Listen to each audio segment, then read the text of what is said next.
You done? You done being a dork? What the hell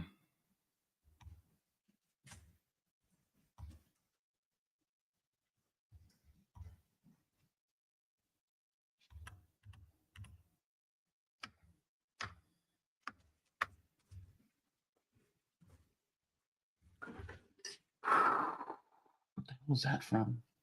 That's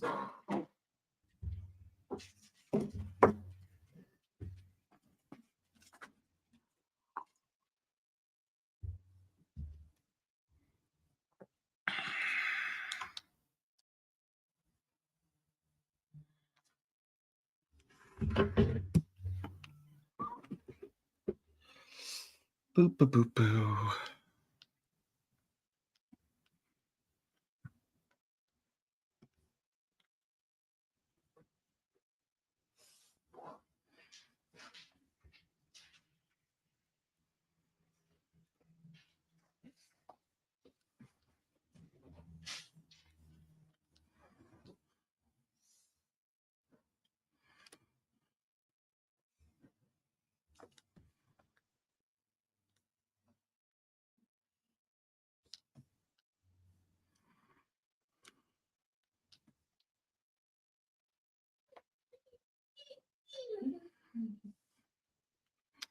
What's the matter, Lucy?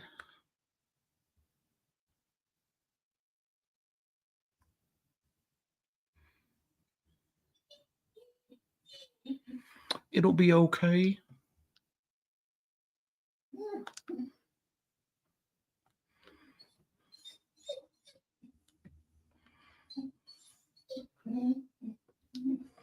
You're so funny.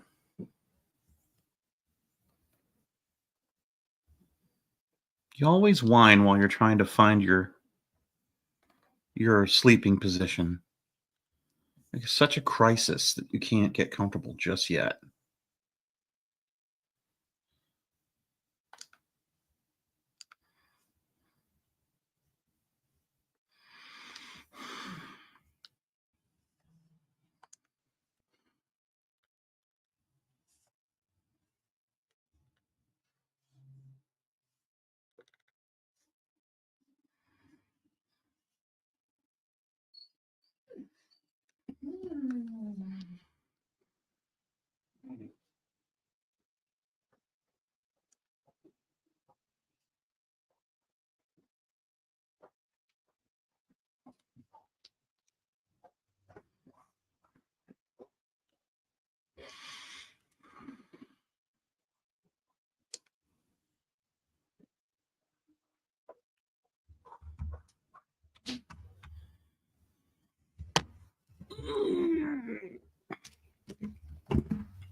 You digging?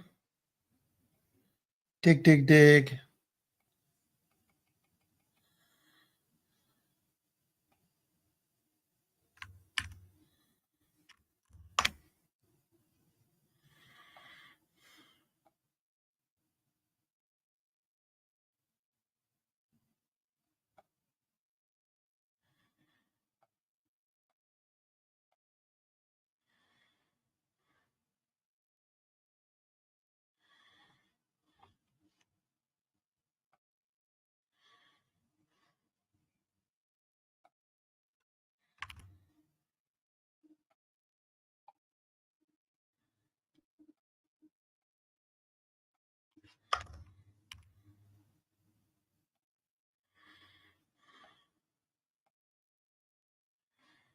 Oh, whoa.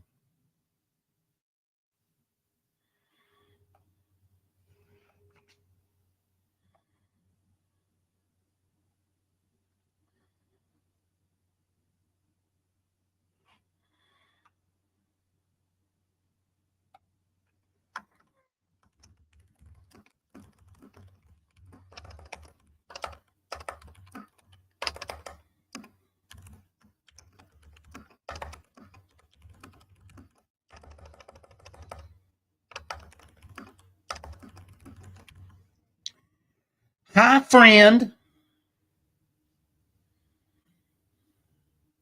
You at work?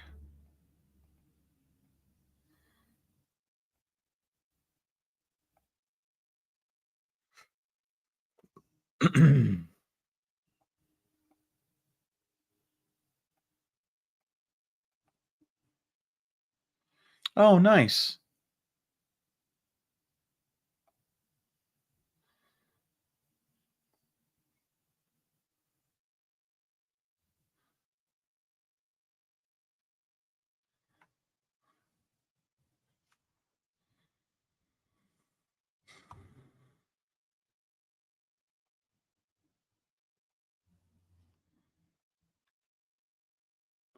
It's very weird here during the day now that Angie's back at work. I didn't realize how quiet it is now.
Whoa.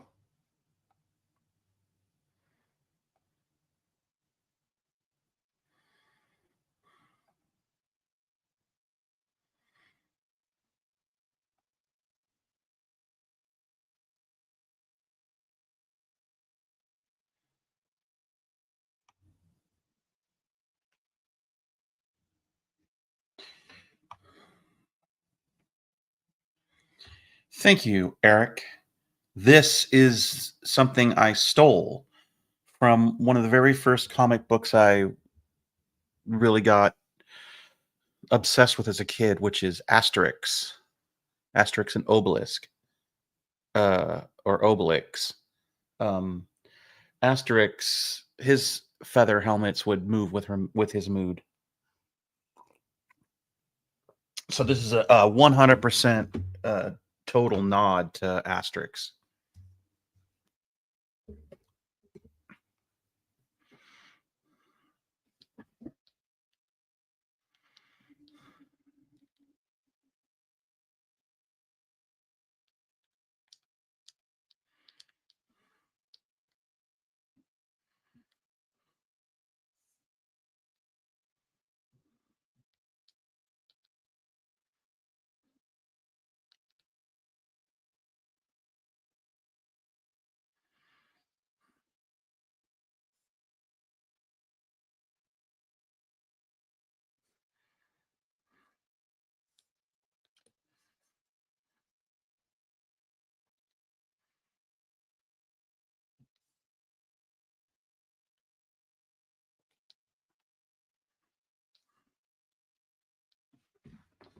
Oh,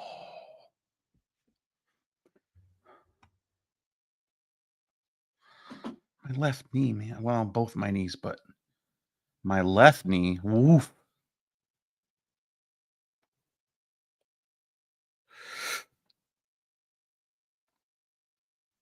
I fell up the stairs the other night. No joke.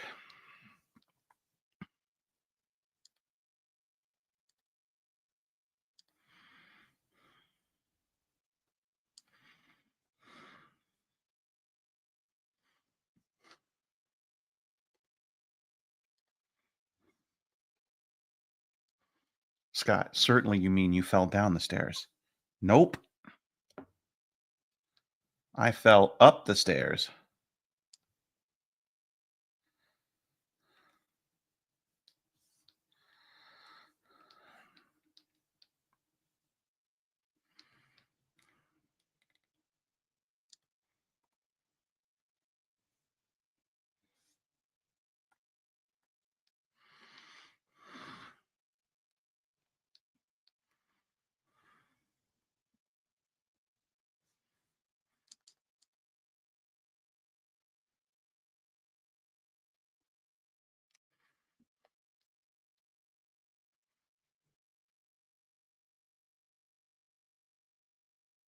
Oh, yeah, it's the worst. I was walking upstairs and I wasn't really paying attention, and I didn't put my foot forward enough.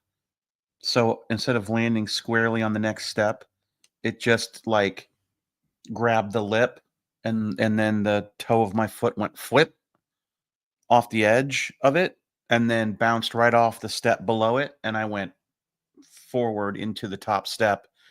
Like my shins, both my shins went into it, and it was like, uh, and then I like tumbled forward onto the landing at the top of the steps, but it wasn't much of a fall, but I was like, "Wow, I just fell up the stairs."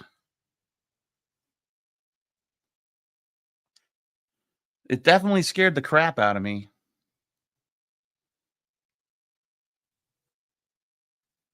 Any fall on the stairs, you're like, "Oh, shit."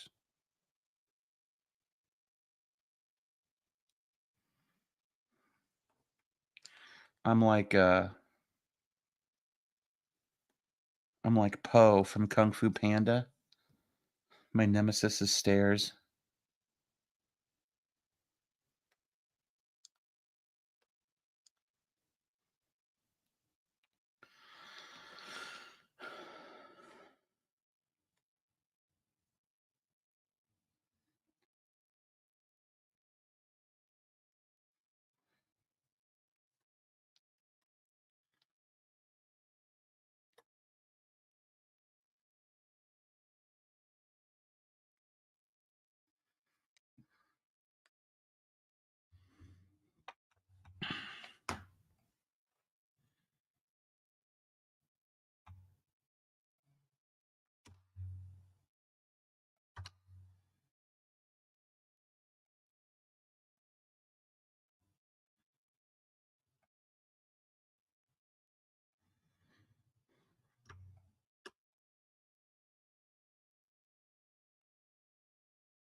Are you still in the first grade? I don't know what this question means. I don't know what you're asking.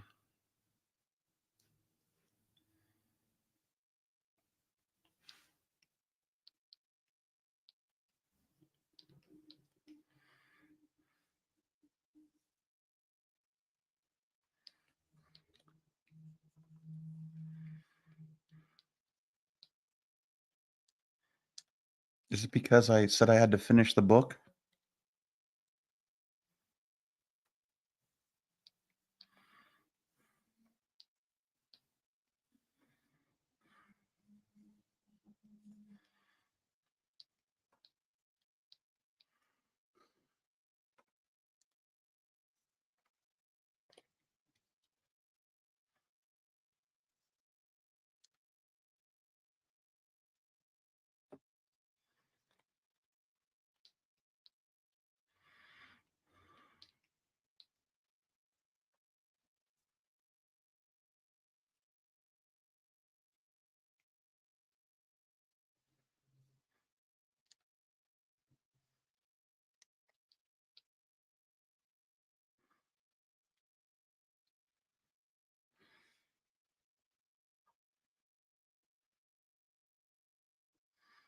Uh-oh.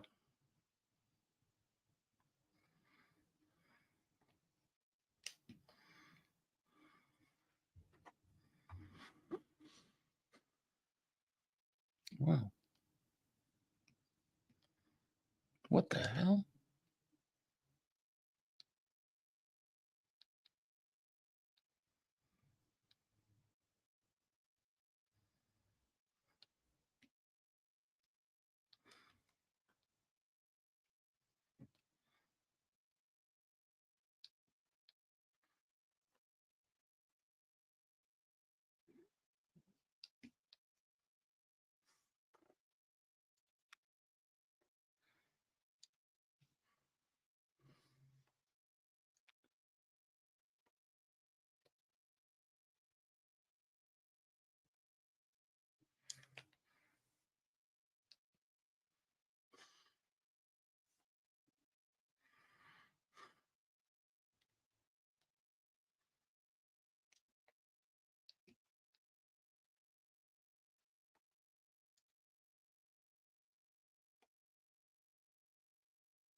Uh,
What do you mean WordPress is having drama behind the scenes?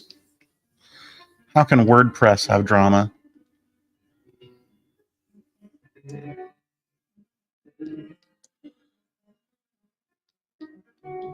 What'd they do?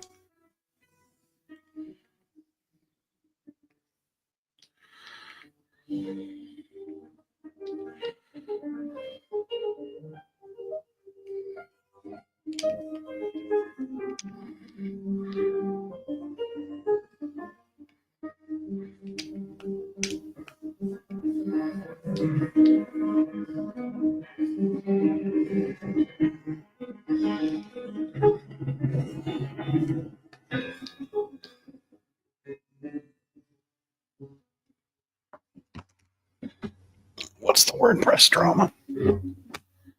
Owners are fighting and folks are pushing people to go to other engines like Pressable.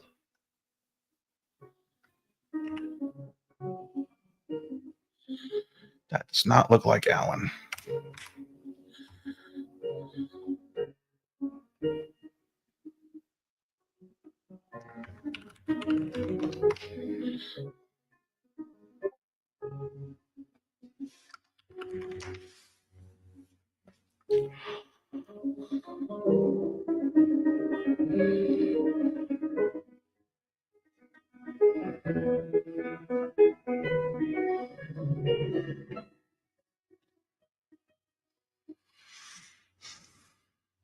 WordPress is essentially internet infrastructure. It's widely used, generally stable, and doesn't tend to generate many splashy headlines as a result. But over the last week, the WordPress community has swept up into a battle over the ethos of the platform. Last week, WordPress co-founder Matt Mullenweg, that's a name, came out with a harsh attack on WP Engine, a major WordPress hosting provider, calling the company a cancer to the community.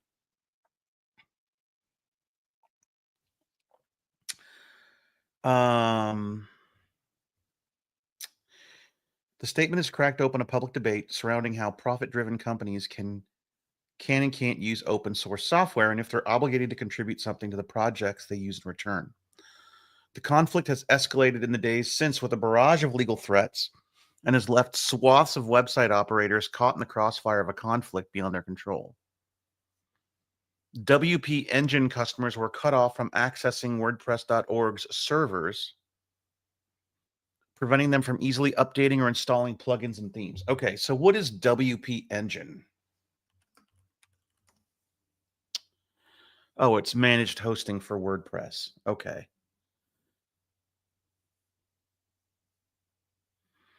You can find hosting for WordPress. You can put WordPress on any hosting. Okay.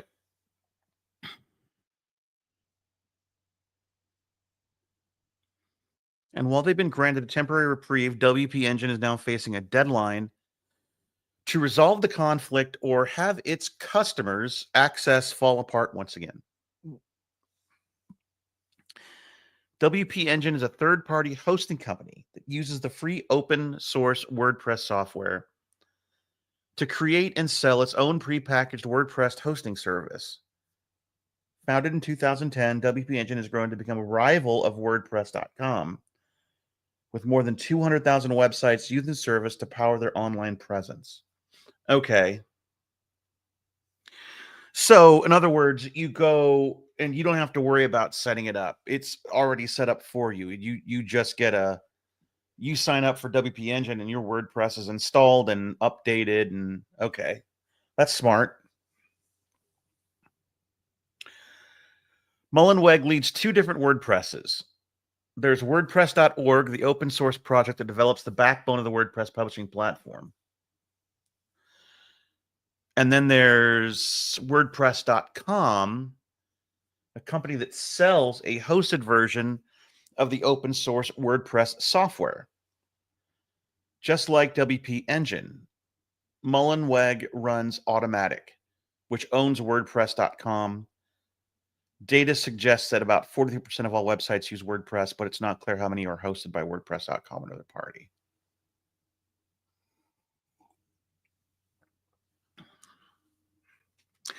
I think there's a lot of website hosting services that with a push of a button will install WordPress on there for you. Yeah.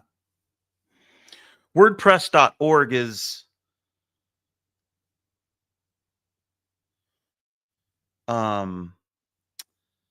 WordPress.org is where you go to download the software yourself and you can put it on any server you want. That's what I did.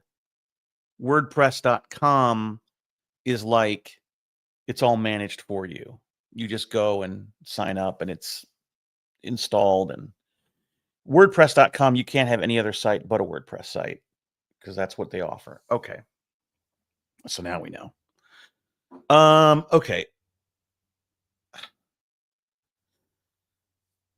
Along with selling plans on WordPress.com, Automatic contributes a lot of development effort to the open source project, which itself relies on donations and community contributions to run.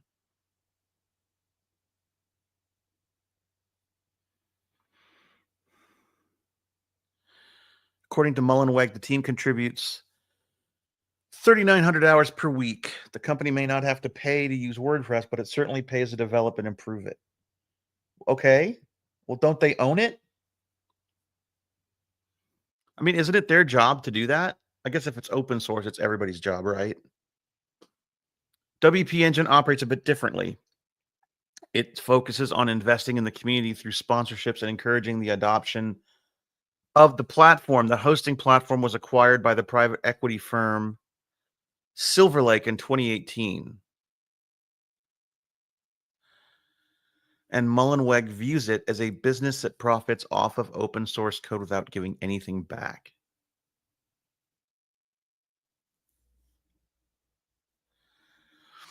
The frustration came to a head last week when Mullenweg took the stage at WordCamp, a WP Engine sponsored WordPress conference, and took direct aim at WP Engine. Quote, the company is controlled by Silver Lake, a private equity firm with 102 million in assets under management. Silver Lake doesn't give a dang about your open source ideals. It just wants to return on capital. So it's at this point, ask everyone in the WordPress community to go vote with your wallet. Who are you going to give your money to? Somebody who's going to nourish the ecosystem, or somebody who's going to frack every bit of value out of it until it withers? Hmm.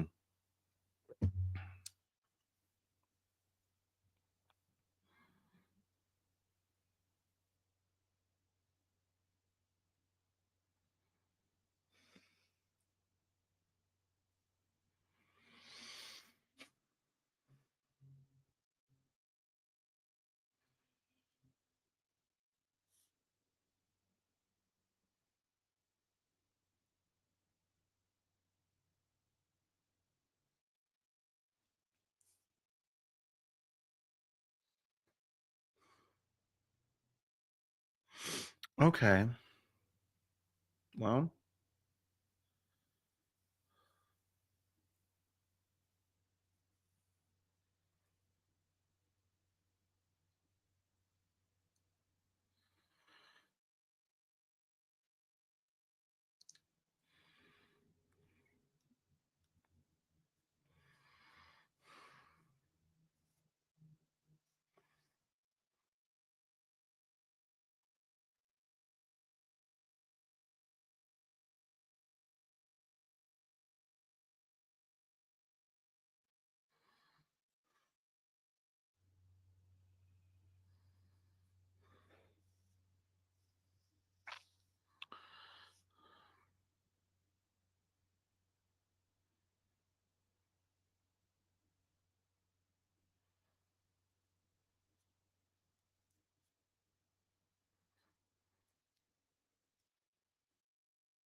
yeah, that is really weird. It's very confusing to the customer.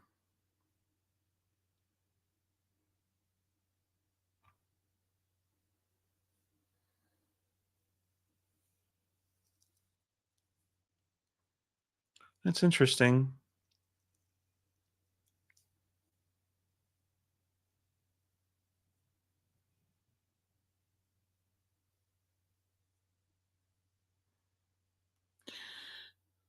That is interesting.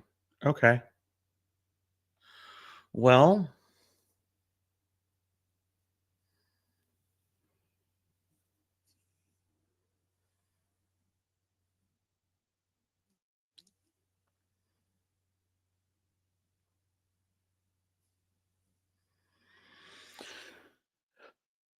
in other news,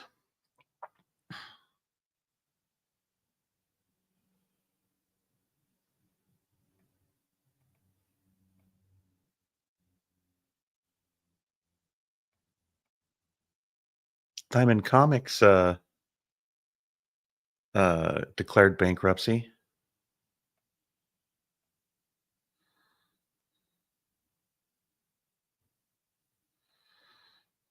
Oh man. All right.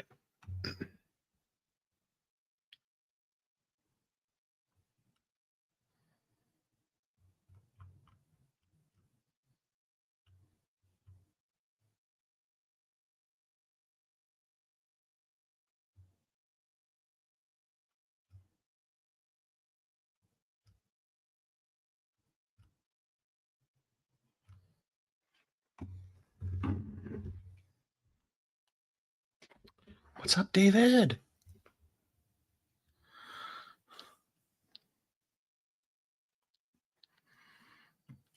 Catch your side. If you're working at home today and you want to hang out, I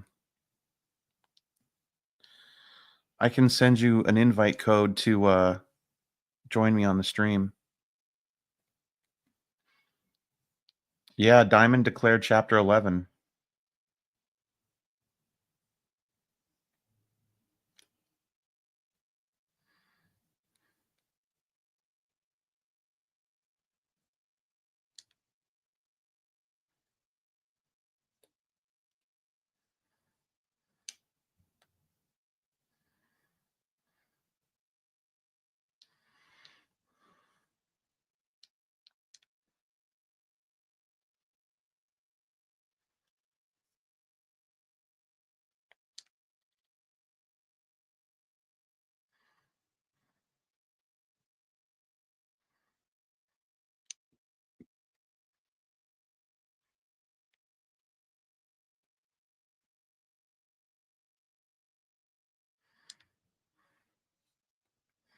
What's shocking to me is all the boo-hoos from people in the industry, like, "What?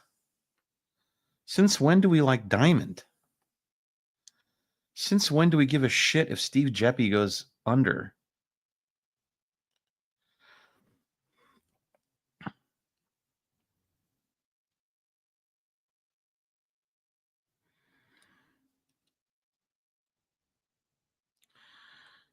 But I have very strong opinions about the direct market and, um, Diamond. I've not always been super happy with Diamond and their practices.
This drawing is terrible. Jesus Christ.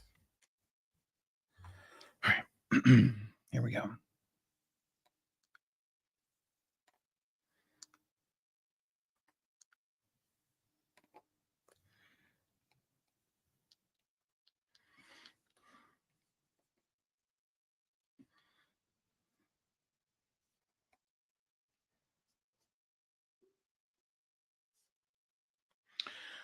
I saw older reprinted DC Comics at the dollar store the other day on racks, brought back memories. You know, the problem in my opinion, the problem with comics right now is that in the States, we sell them. I don't know. I think it's a pretty myopic um idea of what comics could and should be. And the idea that comics are sold in a comic book shop, I think, is really foolish.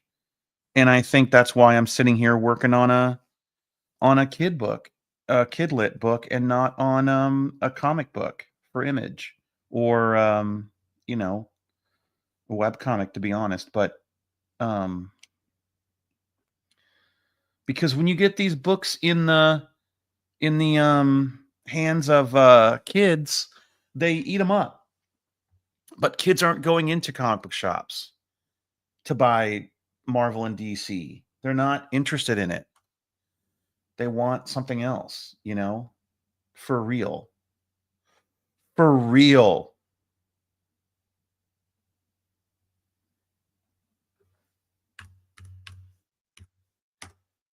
They like the Marvel movies and, but they're not into these comics. They don't want, they're not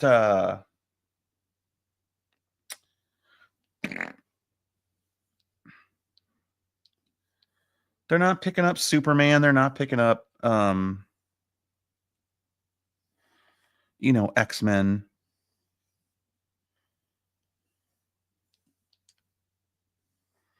Those are adults reading those books.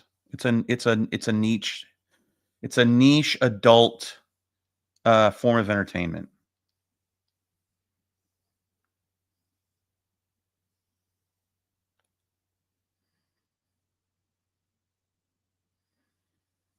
You can't.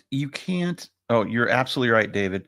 You can't, as a kid's not going to go spend $5 on a book uh, uh, um, a comic book that they can read in 10 minutes, 2 minutes, when they can spend $6.99 on, um, a graphic novel that's 100 and something pages. They're just not. And I don't think parents want to either.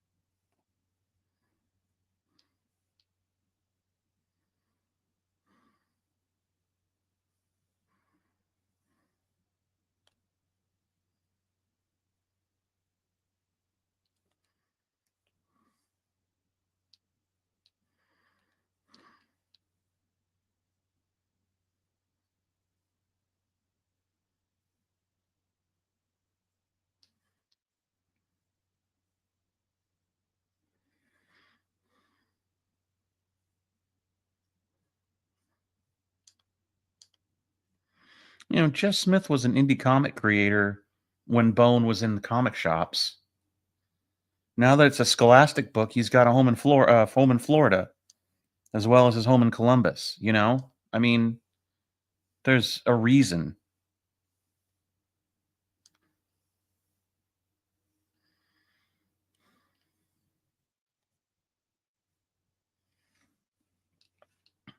It's reaching more people.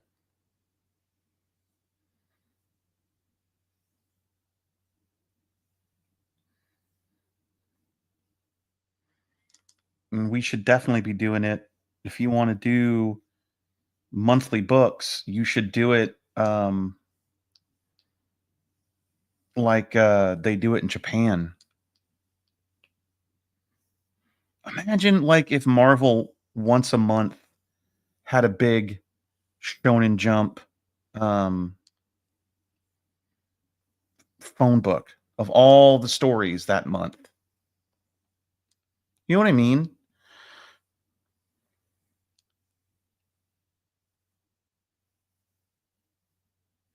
And it was sold everywhere. You get it at a newsstand. Not that that's a thing anymore.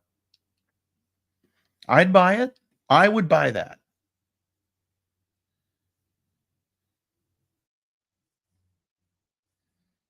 If there was a big phone book this month of like Marvel comics, and I got X-Men, FF, Spidey, I got the whole thing.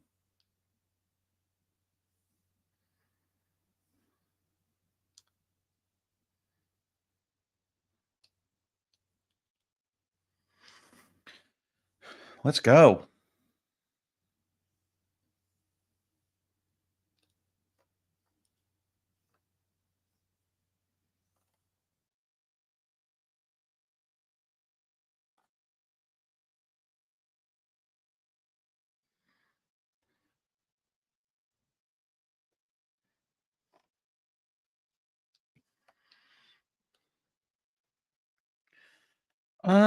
Yeah, they do Marvel Unlimited. They do the digital one.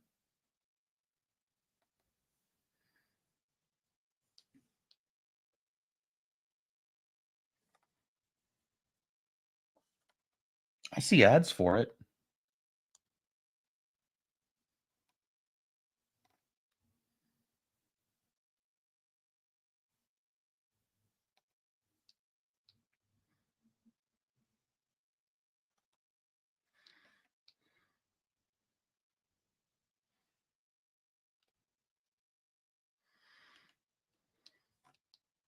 I don't know.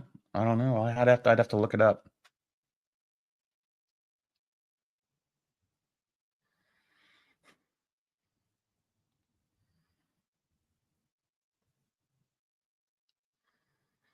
Yeah, that wouldn't surprise me. That's the direct market's influence. That's Marvel having to cater its business to keep comic book shops afloat. You can't have it come out before before a retailer has a chance to get a hold of it.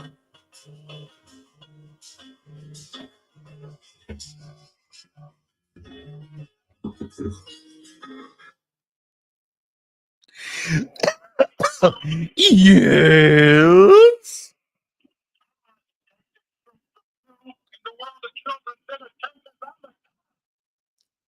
I'm streaming so people can hear you. Do I sound like a jerk? In the world of children's entertainment, I'm a god. What's that from again? That's right. In the world of children entertainment, I'm a god. Get in your mouth and get out of here. Get out of here. That noise he makes when he goes. It's so good. What are you, Mother Capri? You never touch this stuff? Mother Capri.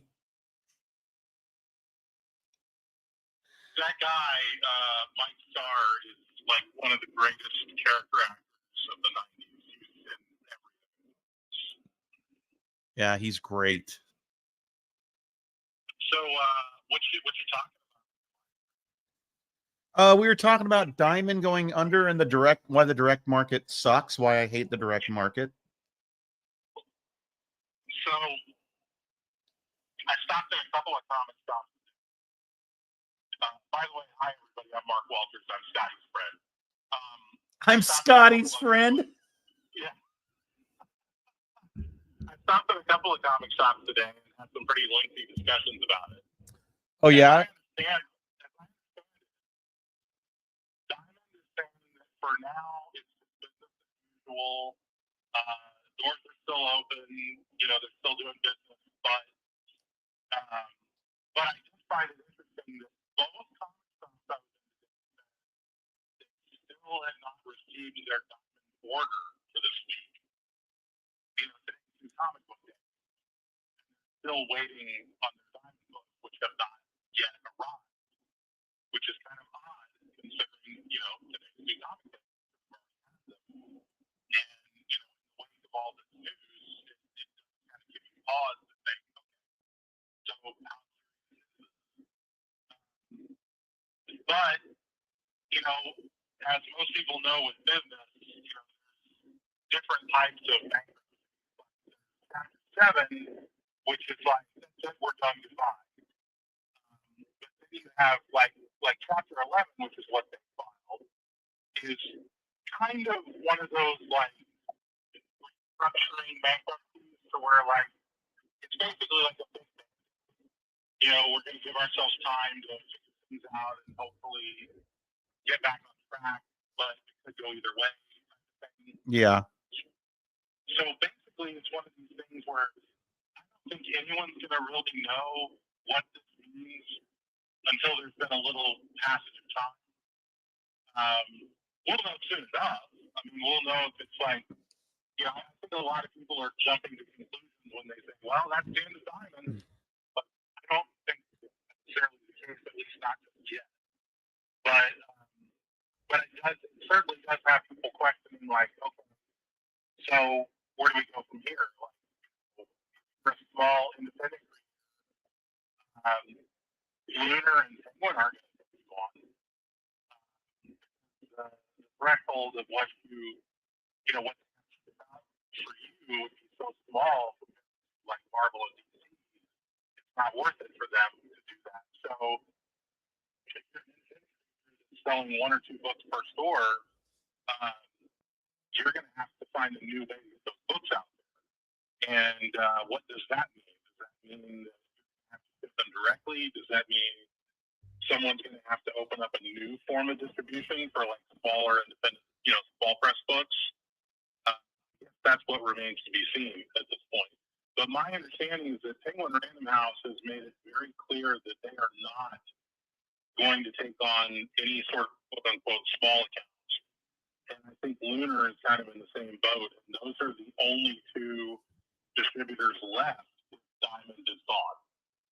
So, if anything, this could potentially really hurt small press creators as far as trying to get their books into shops.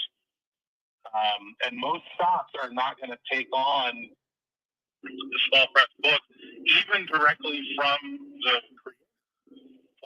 Like let's say you were shipping DVD still, and you were shipping it directly to a comic book store. Even if you gave them 50% off, like let's say your book's $5, and they said, okay, we're going to copies for the store, and you're going to give them 50% off, so it's $250 a book. That's $25 for 10 books, but then you got to charge them like $10 to ship it.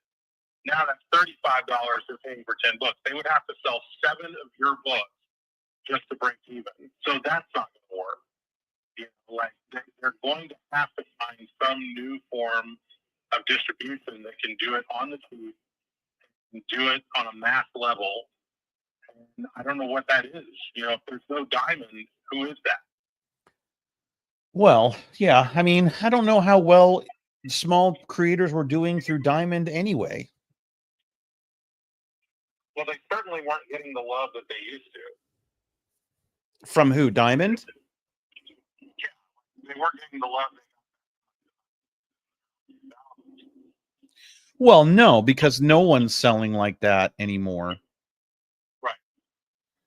But what I'm saying is, I don't think it. Even the Diamond catalog wasn't showing them the love that they used to show them. No.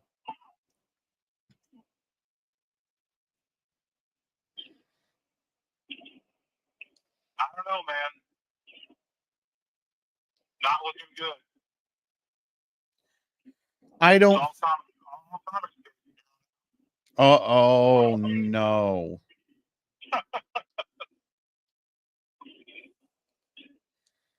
Oh God, I'm sure they're loving it. Oh, you know they are. Oh man, this is our time to shine. Ba-da-ba-ba-ba.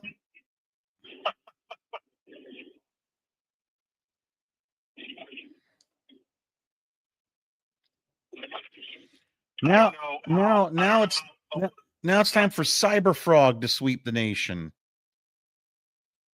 I don't know how freewheeling this podcast is. Talk about stuff, but I tuned in last night because the only reason I tuned Why? in because I thought they might be talking about this, trying to get more information about it. And let's face it, they do tend to have a little bit of an inside track when it comes to stuff like this. So I thought, well, maybe they'll have some inside info. And instead, all they were talking about was the Neil Gaiman controversy. And reading the transcripts, the most particularly awful part of the transcripts, and laughing at the victims. Laughing at the victims? Yeah. Laughing heartily at the victims of what he made them do. That's comic for it. Okay. Well, great. And awesome. Yeah, that guy's got a wife and a daughter. I know. And that's the first thing that popped in my head. Is like, what if that was your daughter? That'd be really creepy. Yeah. She wouldn't know what was happening, but I mean. Oh my. So what are you talking about before Bias called in on this thing? We were discussing. Well, first we were I'm drawing. First of all, I'm inking. We were discussing first the drama over at we're in the WordPress community, which is a website hosting system. Yeah, I use WordPress. Yeah, so there's controversy over there a little bit. What's the controversy? So WordPress is kind of, well, first of all, WordPress is open source, right? Yeah. And there's like a foundation that kind of that owns the trademark to WordPress. But it's an open source thing. It's more of a community thing. And so there's two types of WordPress. There's WordPress.org, which is where you go to download the open source software and do stuff with it on your own. And then there's WordPress.com, which is for like, look, I'm not wanting to set up and manage my own server WordPress installation. I just kind of want to press a button and go website built on WordPress, right?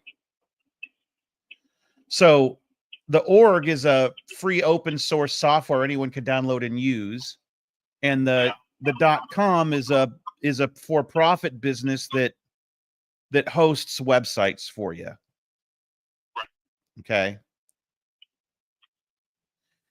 But one of the things that the .com does is they give back to the community in general, because WordPress continues to exist because people improve it. The community works on it. But because it's open source software, anyone can use it under its licensing agreement. And there's a company called WP Engine that's kind of like a competitor for WordPress.com. It's a website hosting platform, and it uses WordPress. But the owner or the founder of WordPress is pissed because that company doesn't give back to the community. They don't contribute anything. They don't work towards making WordPress better. They just kind of make money from it. Right. So what's happening as a result of that?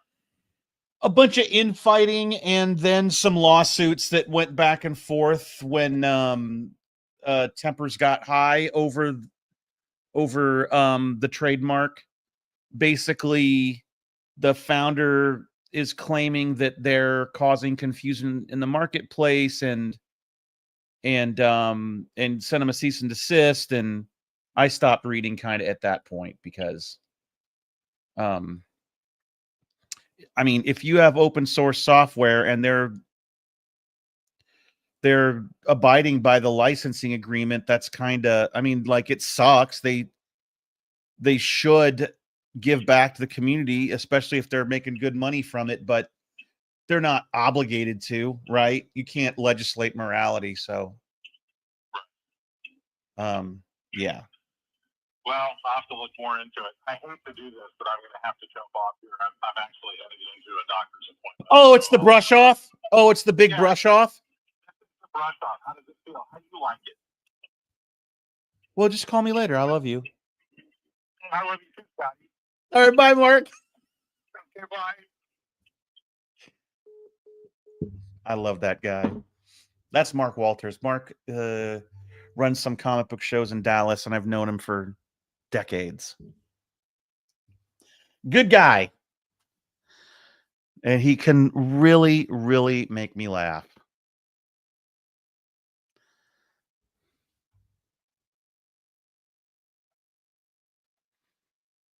He really makes me laugh. Oh, no, nothing's good with his doctor appointment. He's having a hard time right now. He's been having all kinds of stomach issues, just in a lot of pain, and it's sent him to the hospital a couple times, and then the doctors are like, "Go home, you're fine. It's not." And then he's done everything: MRIs, CTs. It's not this. It's not this. It's not diverticulitis. It's not Crohn's. It's but it doesn't change the symptoms that he's experiencing, and it's been a lot, and it's affected his sleep. So, yeah, we're getting old. Don't get old, is what we're saying. Don't get old. I don't know what you're supposed to do in the alternative. I don't know how to fix that for you. All I'm saying is,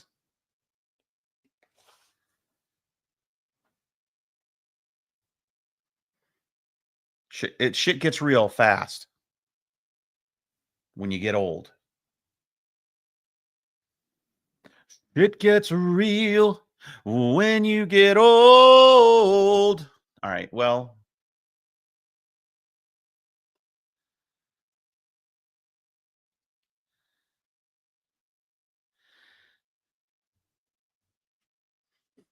You're 55 and you prefer getting old than not? No, I agree.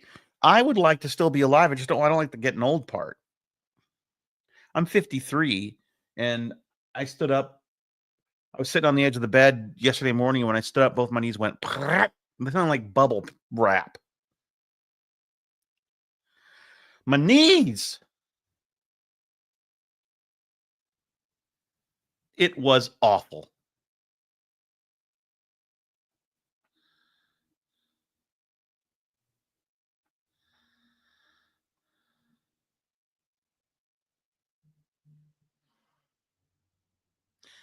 Okay, hold on a second. Just give me a second. Just give me a damn second. I was reading an article about a woman who thought she had a cold, but when she went to the hospital, they found out she was decapitated internally.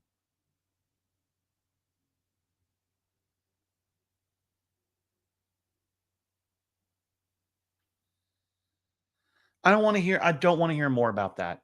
Let's not. Matt says, I mean, shit, I'm 34, beat colon cancer, and now my best friend has brain cancer, only a year older than me, and he's got a Best Buy date now. Listen, guys, what the fuck?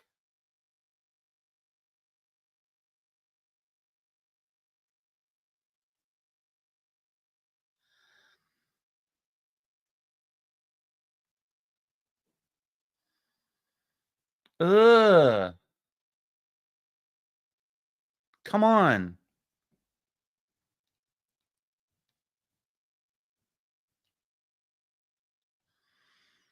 Oh, I got to shake this off. I can't get over decapitated internally. I'm going to vom.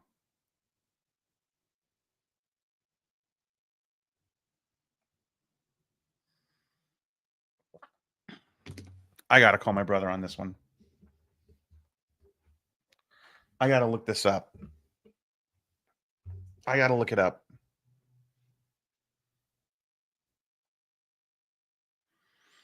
Huh.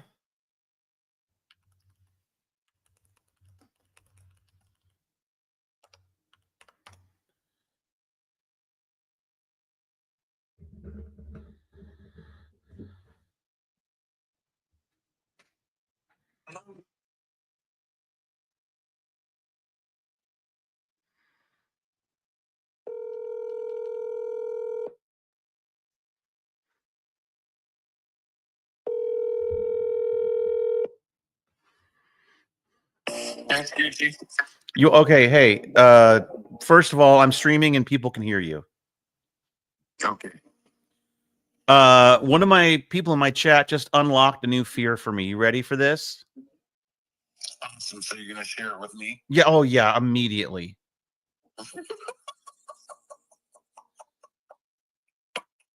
Okay. Okay. Woman goes to the doctor because she's not feeling well. She thinks she has a really bad cold. Okay. It's not a bad cold. She had been in a car crash and had internally decapitated.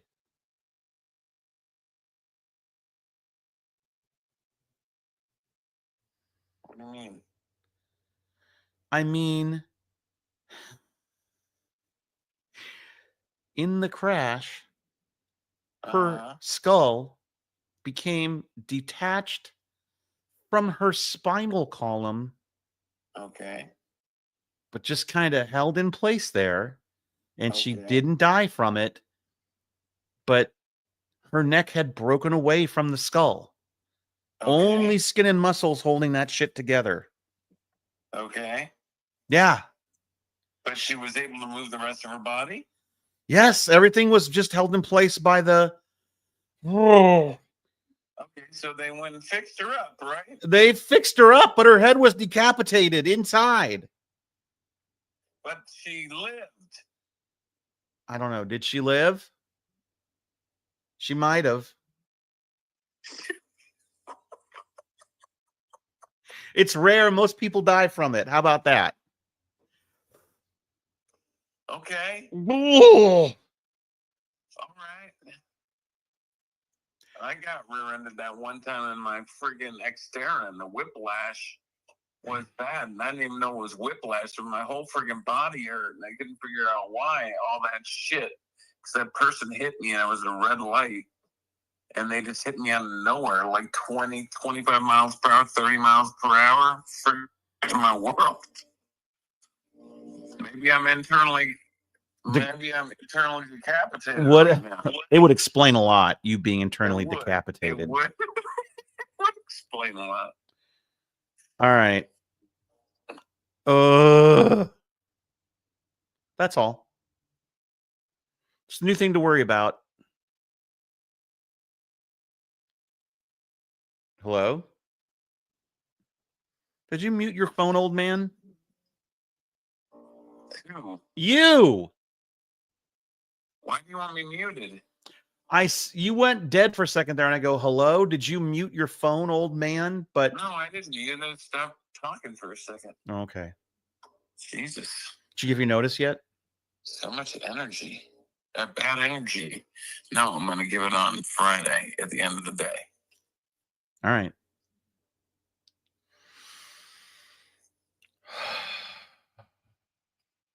Friday at the end of the day. 2 more days.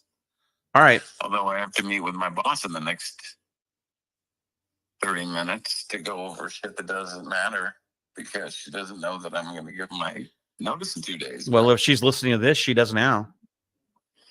I doubt she's listening to you. I mean, I don't know. She could be a fan. How do you know? Well, then I would appreciate you let's not talk about it anymore. She's not a fan. I don't really have those anymore. Gotcha. That's from the before times. I'm not worried about it. All right. All right. All right. I'll talk. I love you too. I'll talk to you later. All right. Bye.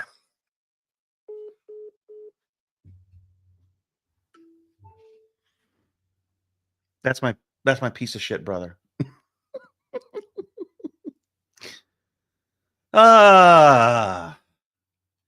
He'll call me all the time and be like, did you see the news about this and this and this? And this person died. And I'm like, yeah. And he goes, I want to live.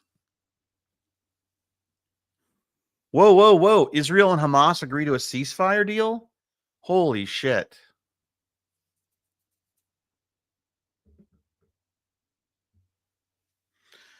Okay. Thank God. Yeah, you guys are fans, obviously. My OnlyFans. OnlyFans. Wait a minute. What if I start an OnlyFans?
Oh.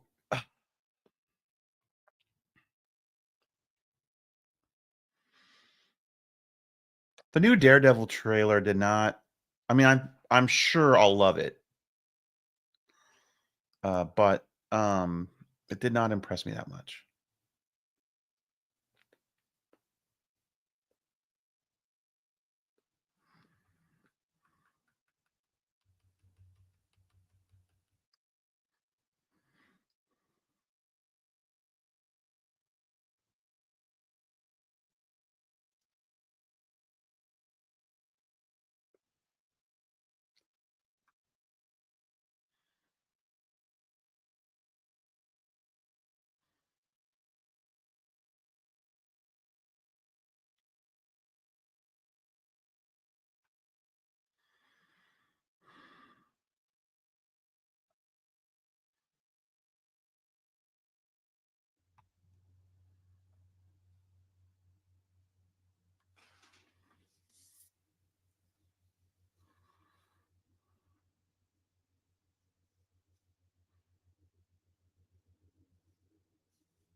Oh, you got one of those bag of holdings? Messenger bags? Those were cool. The army ones, army issue ones. You know who loved that bag was my dad. He carried that thing everywhere.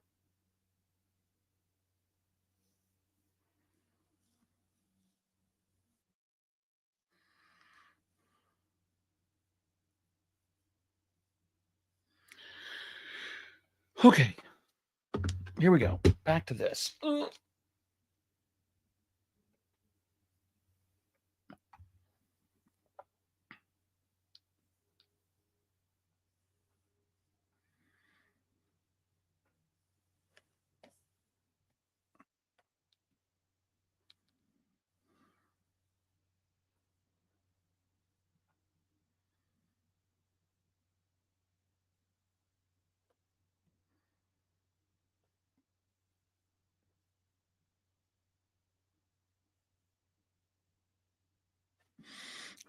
Oh, jeez.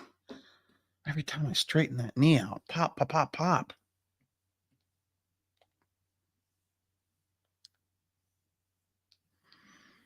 You guys cost me 20 minutes with that internal decapitation shit.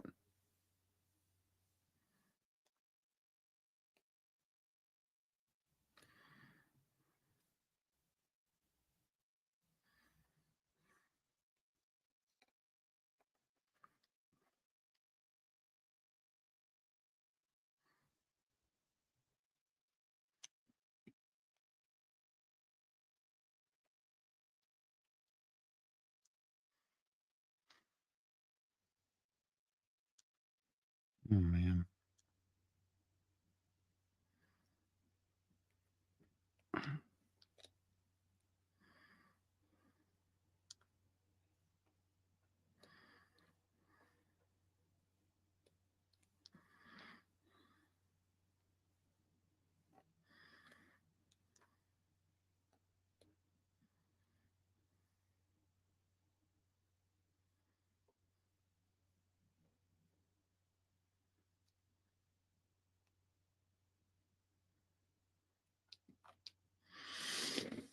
Bum,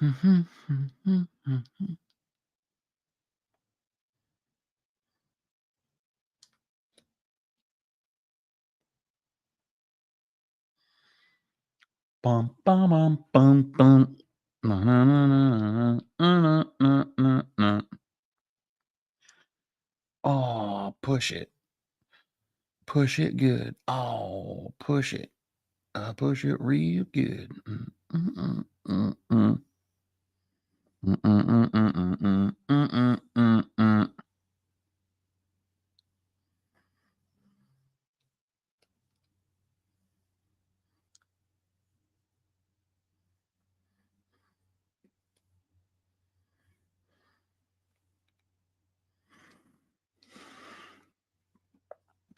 Cheap viewers on Streambo, guys.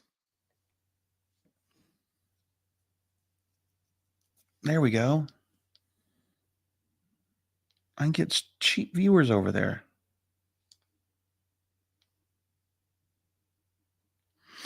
Because nothing says pathetic like buying viewers for your stream. Nothing says desperation like purchasing viewers on Streambo.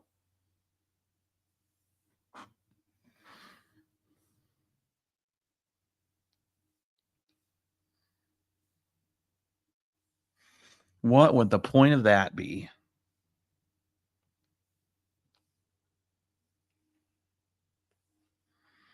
Why would you do that? Maybe to get up to a certain threshold so you can be a partner, like on Twitch, or get to like where you can take super chats or something? I guess.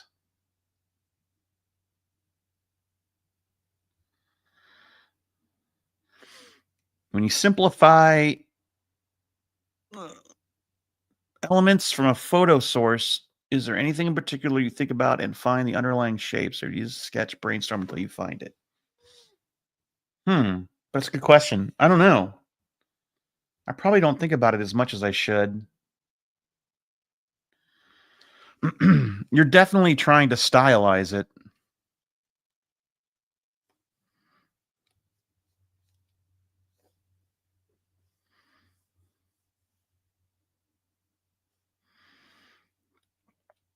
For best results, you should probably look at it, study it hard, memorize as much as you can about it, like what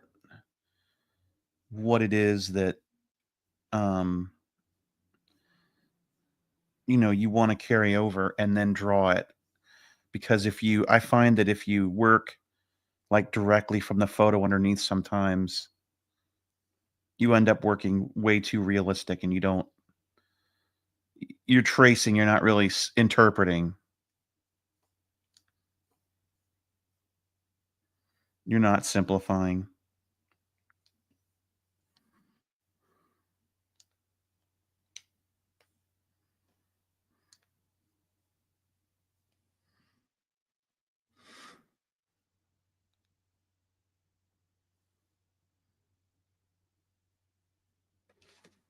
Oh, I stole the king stuff.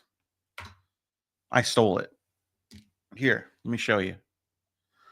I tend to I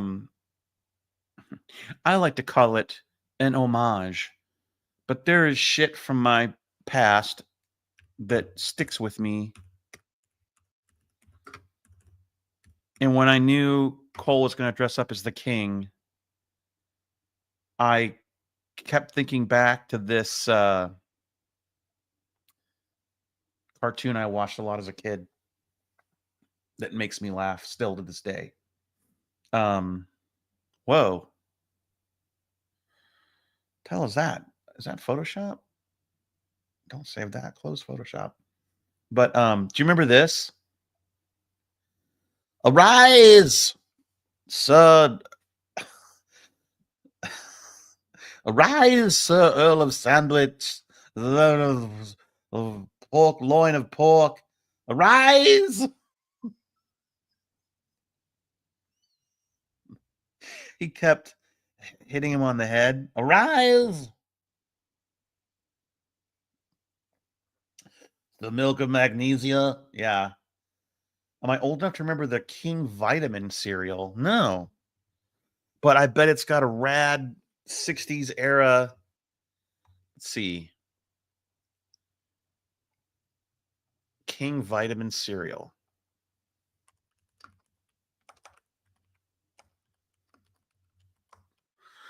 Oh, I do remember that. Yeah. And then eventually it was a cartoon guy, but for a while it's the picture of a dude. They still make it. They still make King Vitamin? Who was the dude on the King Vitamin?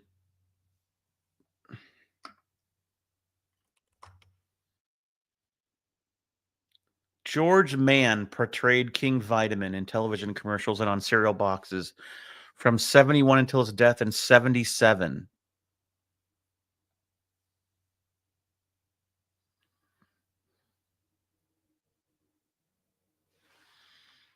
Let's see, do they still make it?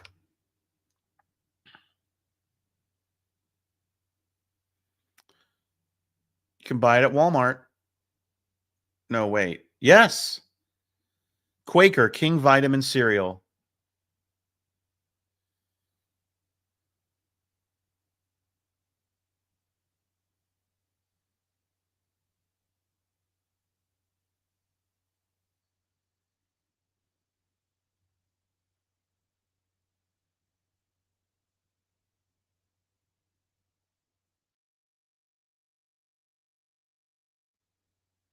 It's got like a cartoon. It looks like AI generated Cartoon King on the front. I'm going to be honest.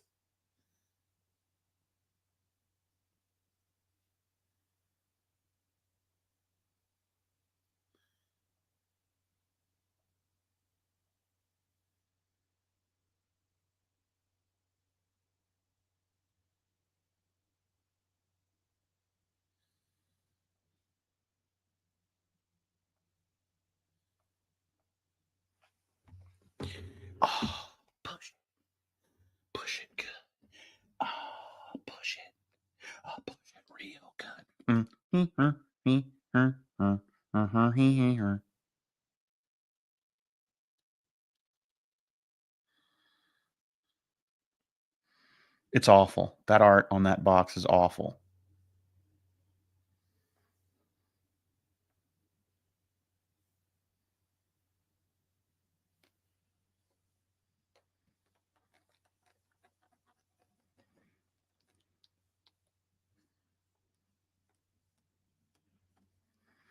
That is someone at Quaker has a nephew that likes to make cartoons.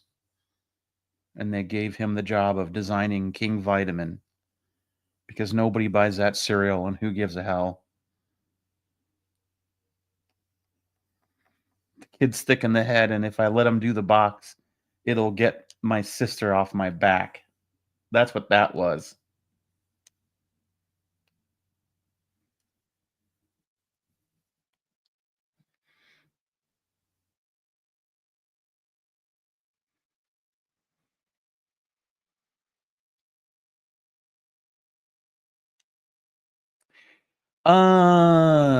Matt. Yes and no. I'm drawing a lot of the backgrounds by hand, but there's a couple shots that were drawn for me by a guy named Chad Townsend who used to do backgrounds in animation, and he did a couple backgrounds for me. And so the exterior of the cabins, the interior of the lunchroom, I get to drop in. Yeah.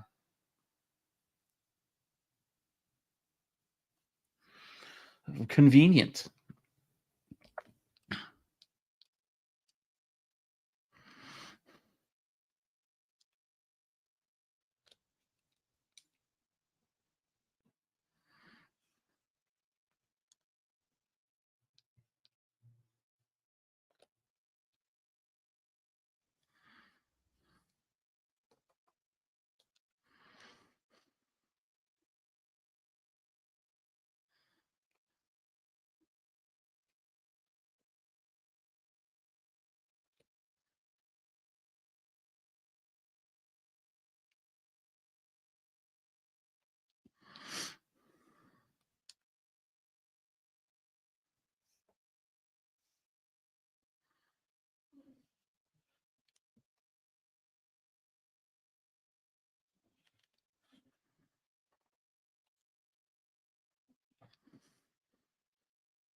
Chad's doing a lot of stuff on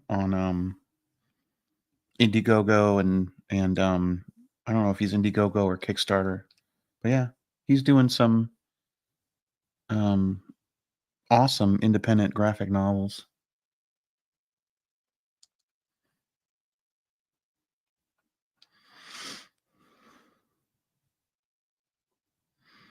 He's working his butt off, man. He hangs out in here sometimes.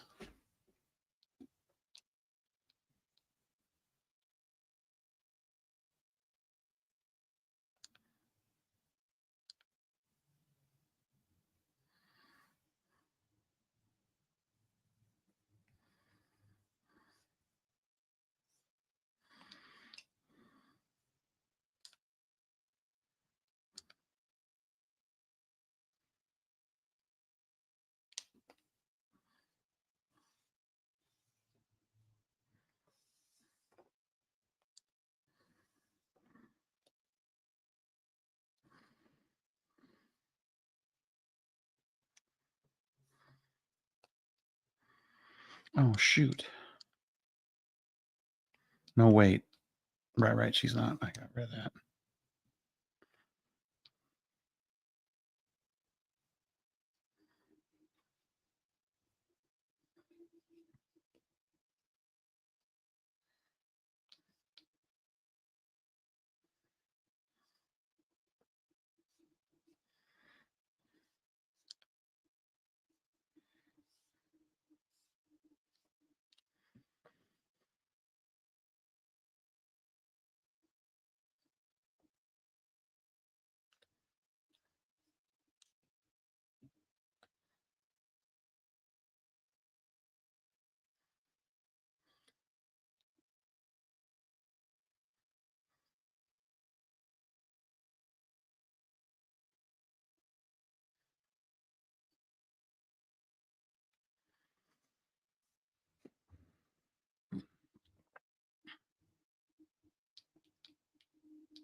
Oh, we're adjusting.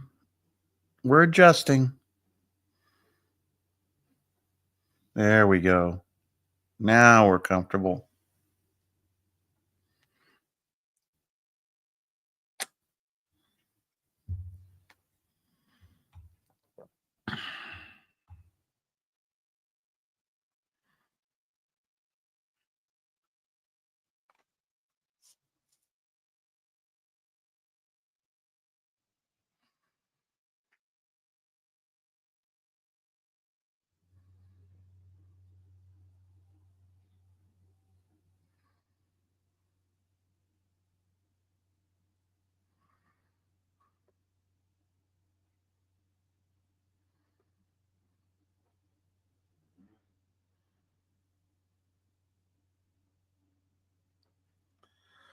Okay.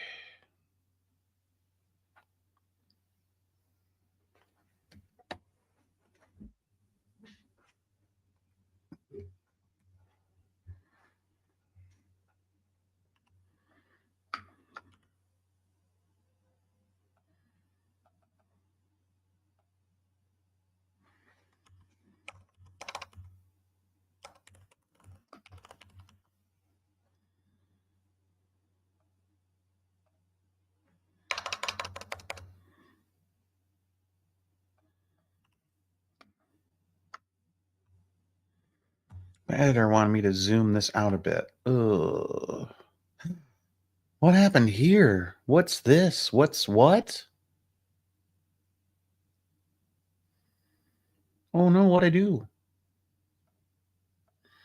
Oh no, I don't know. Who am I?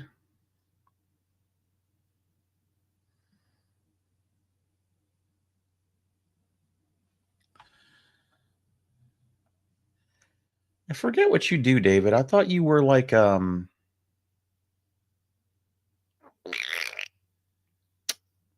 thought you were in the nursing industry, in medical. I don't remember now. Medicine?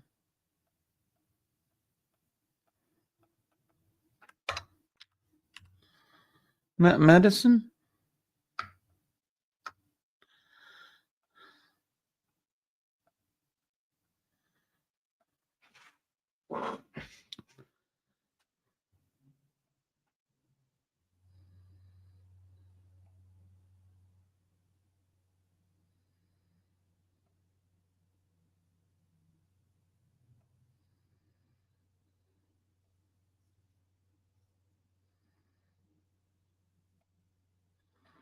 I know I can make you manage a maintenance department for a local hospital. Okay.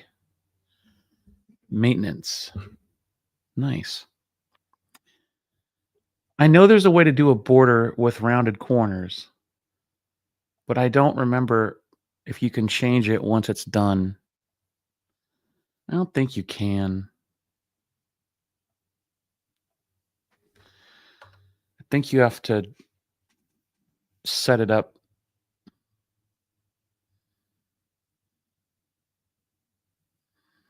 before you draw it, right? Yeah.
What?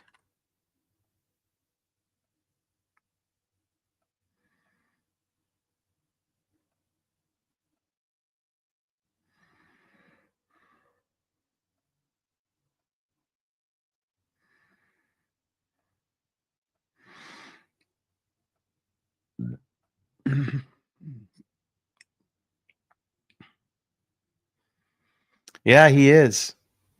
He did. He made the plywood monsters around his neighborhood. I was that's the first thing I saw that he did on TikTok. I thought it was so cool. I wanted to make some. We should get together and make some of those. That'd be a lot of fun. Oh my god.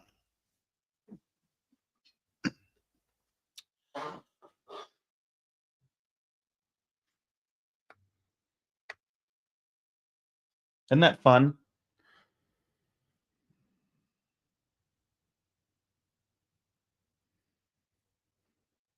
All right. Okay, so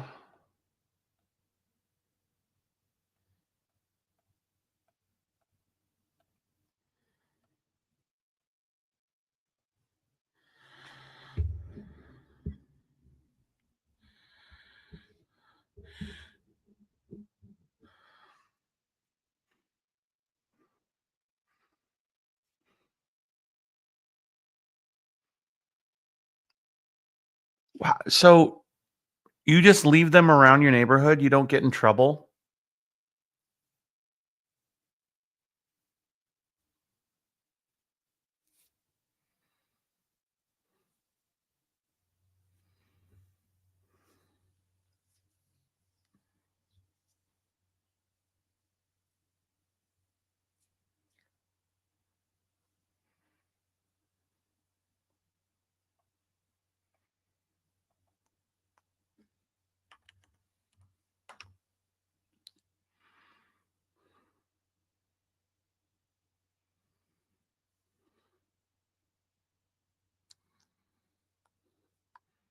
Oh wow, and then someone just takes them, huh?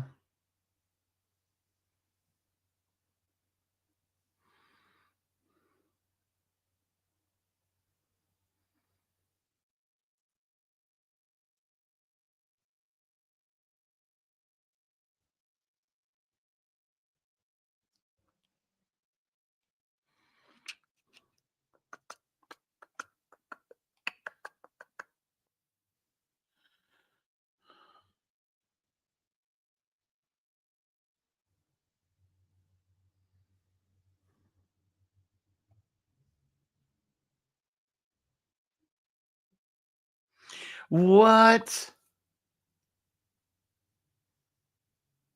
Wait, okay. So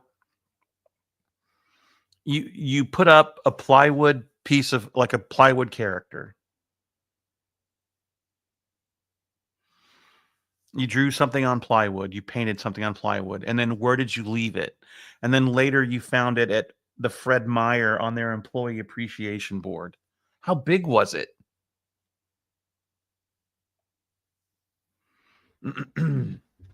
That's cool, man.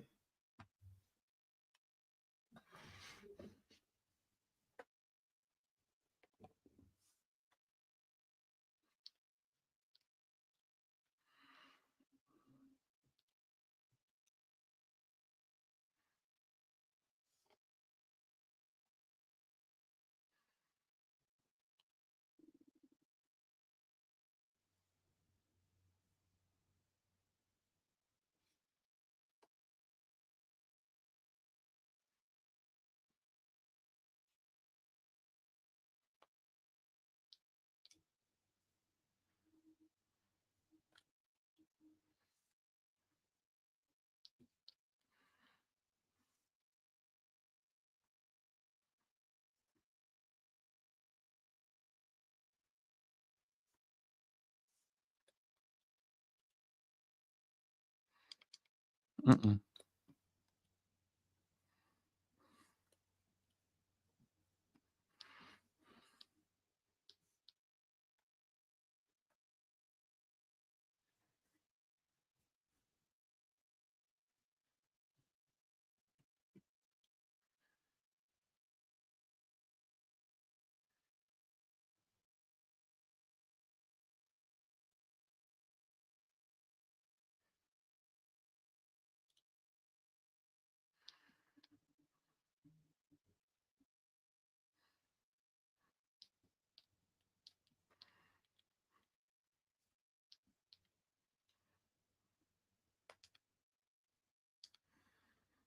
You're Redmond's Banksy.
I didn't know Child's Play had its own offices. Do you mean the Penny Arcade building in Redmond?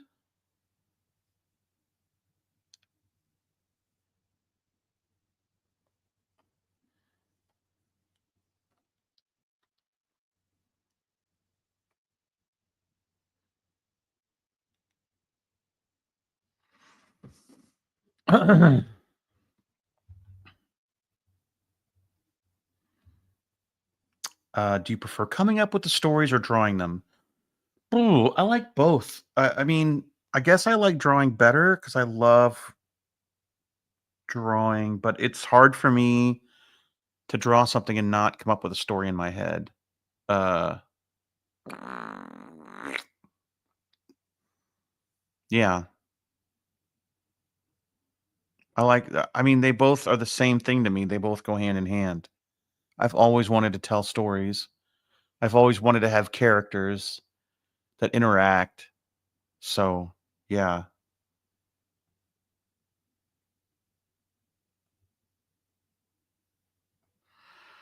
When I was in college dorms, I wrote Jinko in the snow, 30 feet wide, while everyone was asleep. The cafeteria was great that morning as the RAs had to do a meeting to figure out what Jico could mean and if it was some kind of a slur. Oh boy.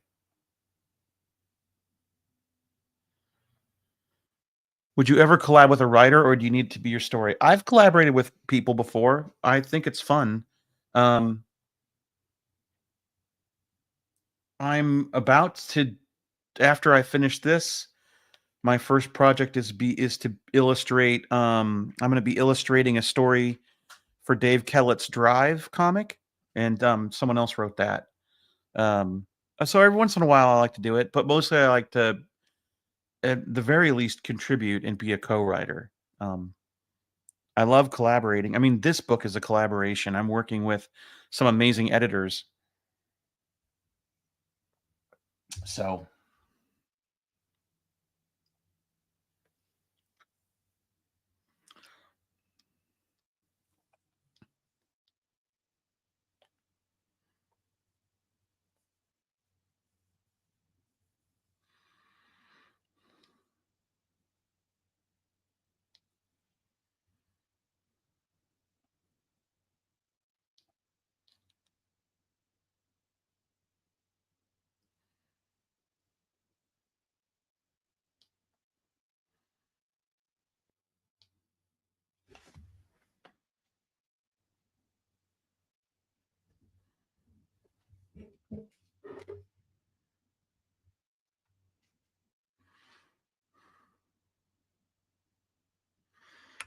boy, they edit every part of it. They edit the script, the outline. We take editing passes on everything.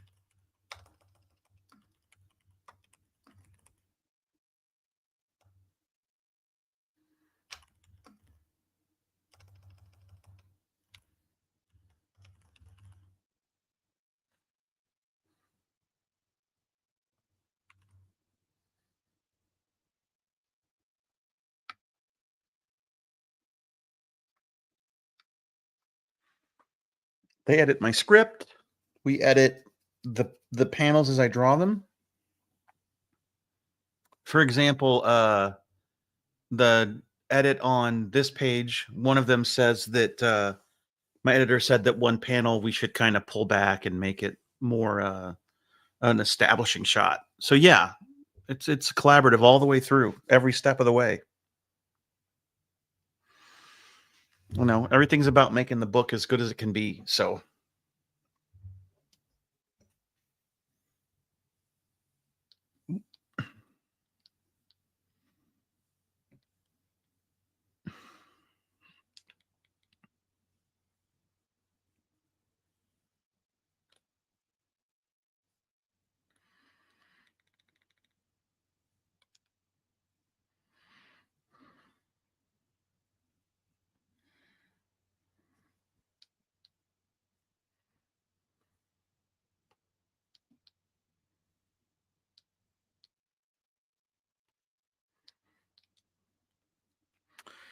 you know, I don't thumbnail.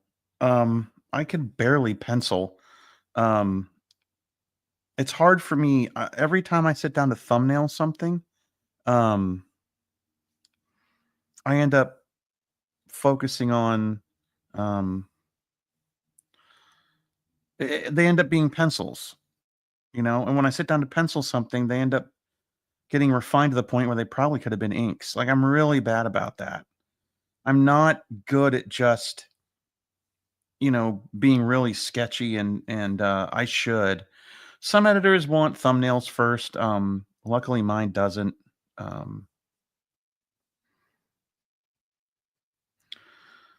I tried to keep my sketches loose for this book, and yeah,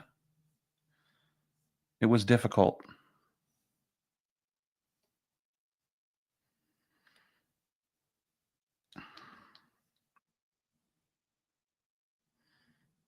It's just a hang up of mine, though. My buddy Rich, the first thing he does when he does a book like this is he does what he calls a dummy book, where it's really, really loose, just to kind of lay out the book and get the pacing. And I like that idea.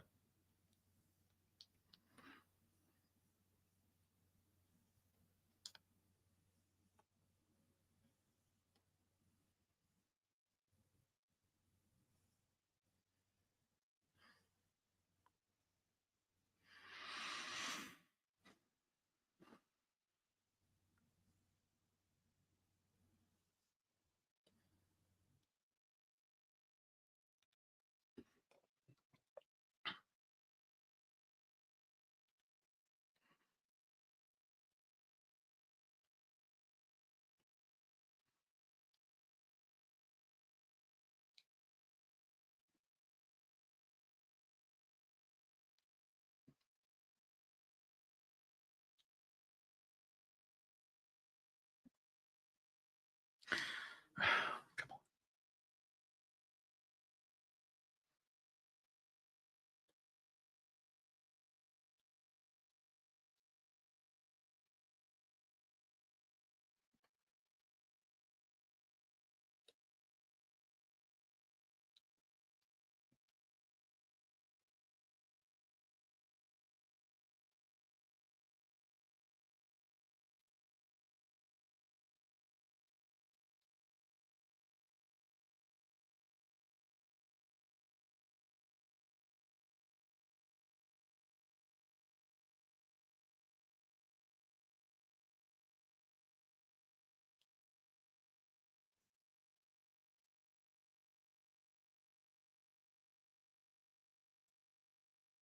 Yeah, exactly, John. When the sketches are loose, I got to redraw them before I ink them. So, yeah, I tend to not like that.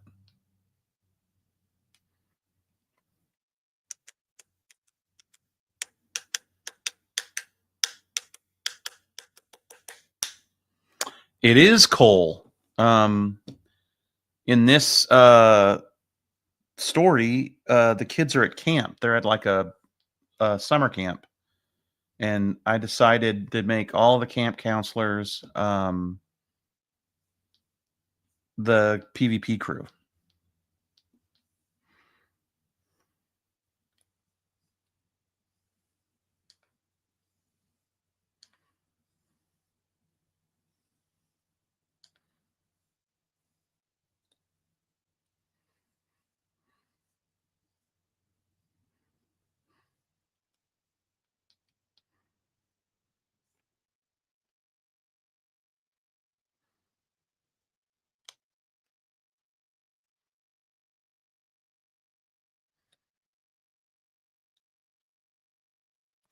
Yeah, for the most part, PvP's done now. I don't want to. I don't want to say I'll never ever do something with it again, but for now it is. Yeah.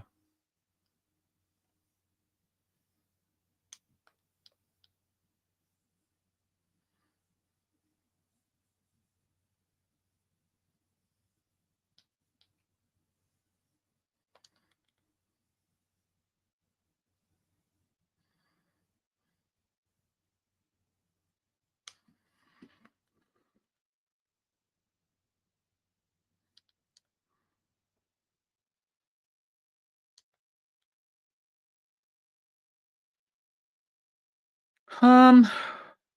No, not quite. Not quite. I mean, and Katie would be.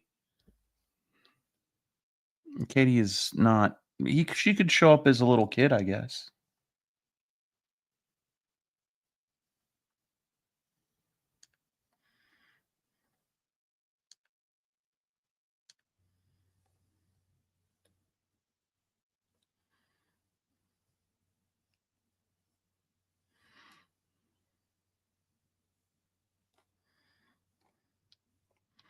I thought it would be fun. I didn't worry too much about it fitting into any continuity.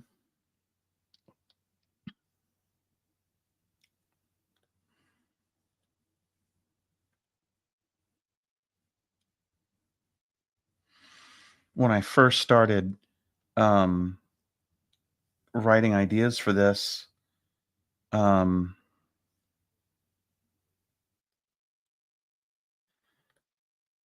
uh, I didn't really have that concept yet. And then when um, when it occurred to me I should have them be the counselors, I was like, oh, uh, I should do a whole subplot about there being a troll in the woods, and then I can put Skull in it too. And so it kind of that idea led to like a whole subplot.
There is some progress on it. I might be able to announce something soon.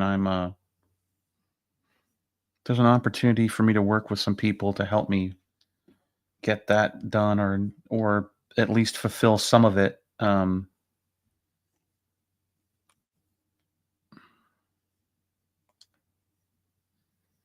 It's a real it's a real problem, but it's what am I trying to say here? It's the great shame of my existence right now is that Kickstarter is outstanding, and I'm not in a position. I haven't been in a position to fulfill it, and there's no way to explain. It is a sort of Damocles, yeah, just hanging over me. It prevents me from really earning any money now, beyond working on this book, which, as grateful as I am for the advance, it's not enough to really live off of. But I can't do any crowdfunding. I can't do any you know, anytime I try to make any kind of money in any way, shape, or form, whether I take commissions or put up a thing to sell something, I just start getting um really shitty comments and stuff from people. uh it weighs on me pretty heavily.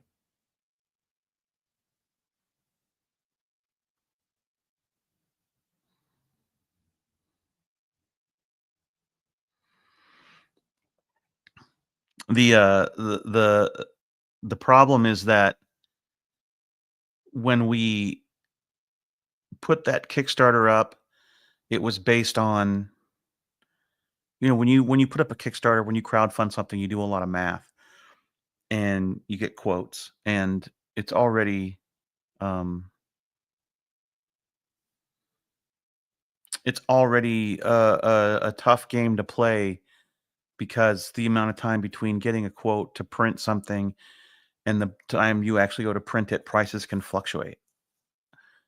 But then everything got put on hold when my dad came to live with me, and then COVID hit, and then my whole business that I ran disintegrated and fell apart. And so um everything just kept getting worse and worse and worse when it comes to my ability to print those books. Um because it's so many books, right? It's 8 hardcovers, and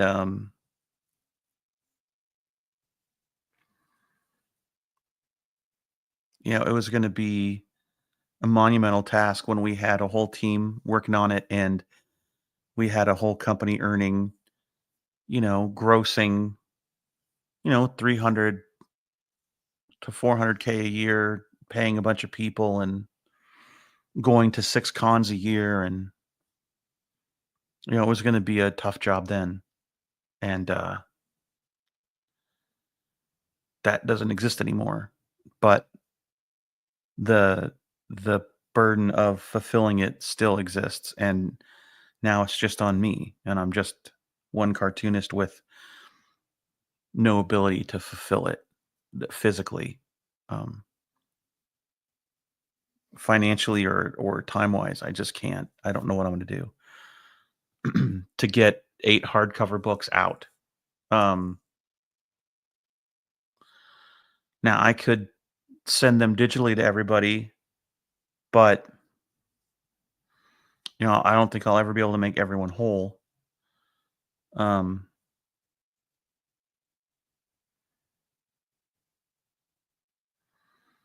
so I took a real hit. I took a hit to my brand and my reputation, and I feel like it's a hit to my ability to generate money as an independent cartoonist. And it's just bad luck. It's just that Kickstarter got launched, and then the whole world fell apart underneath me. So, yeah.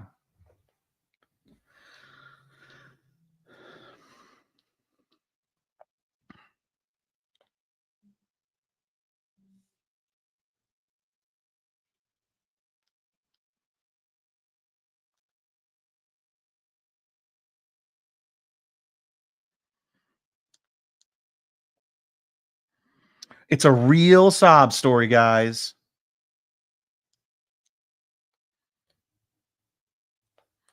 Boo hoo hoo, Scott.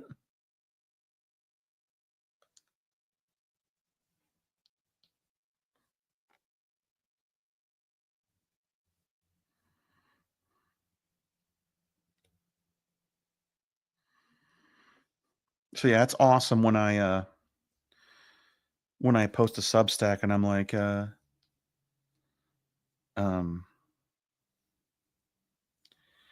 hey everyone, my new book came out. We're having a launch party, and then like the first two comments are, well, no, the comments are. It's not the first two, but there's always one person like, what about that Kickstarter? What about the fact that you stole $100,000 from all your fans, and you're sitting up there living pretty? It's like, yeah, that's right. That's what happened. I took $100,000, stole it right from my fans. Now I bought a bunch of mustache wax and I just twirl it every day. I just take that mustache and just go the fools.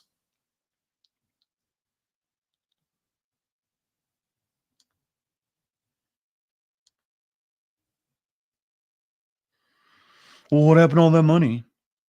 The money went into a big pot that was called the company, and then the company kept operating, and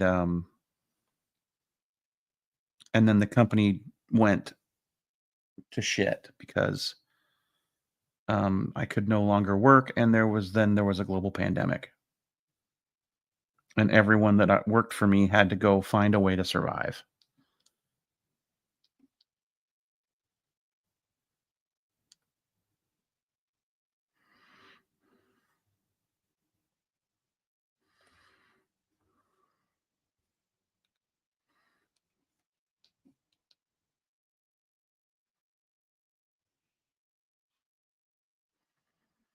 You're not far off. You're not far off.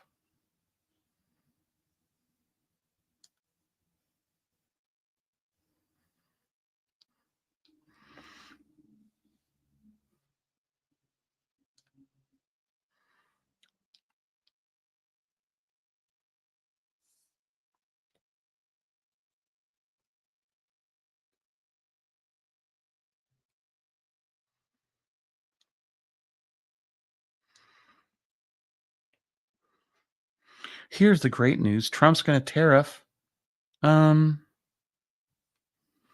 everything coming in from China and Canada, where everybody prints comics. So it's going to be real easy to get stuff done now.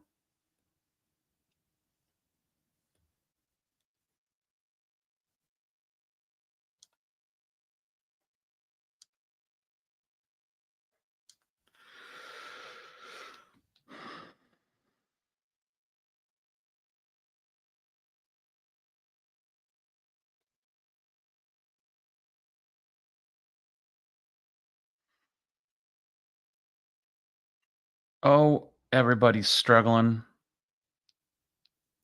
Everyone's just getting by. It's fine. We'll get by.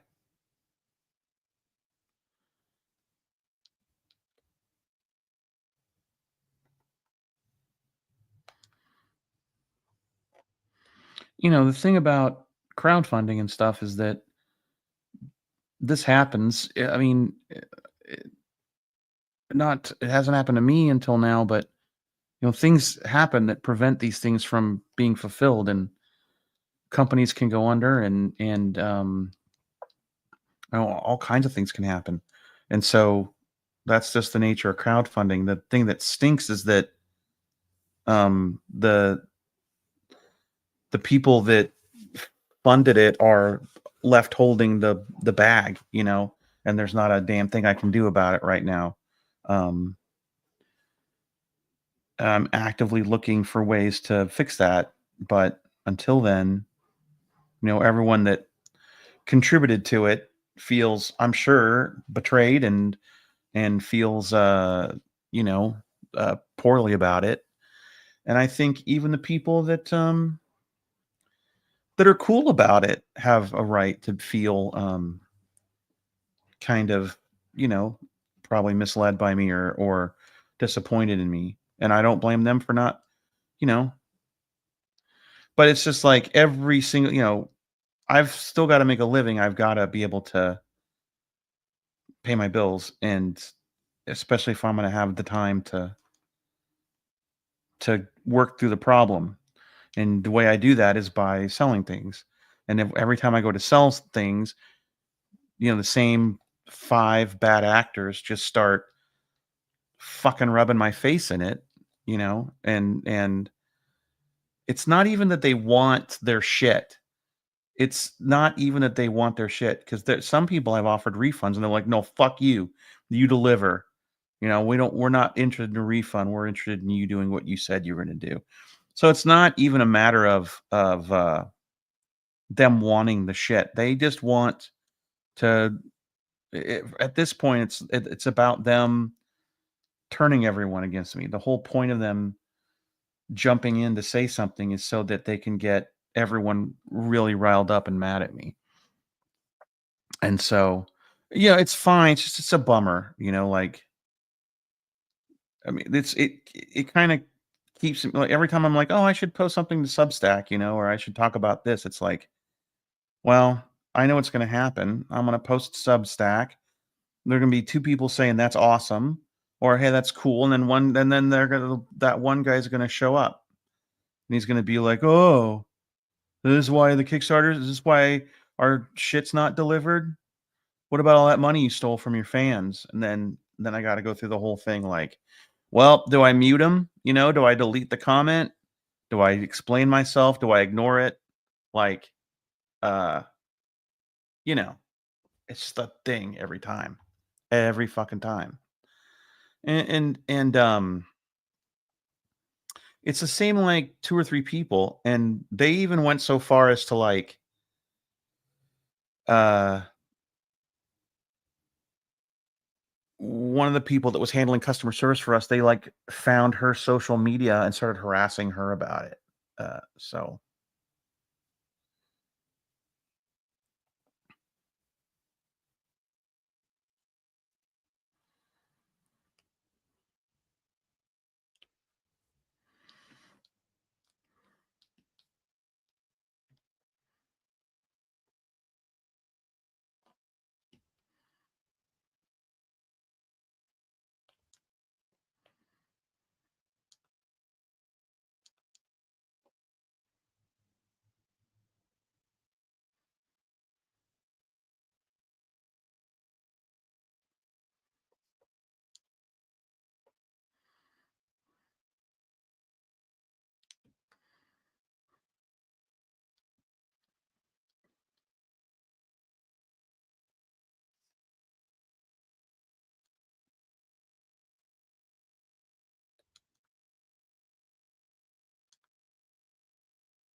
I don't think it would matter. I could explain it. It's not going to change anything. It's still unfulfilled, right?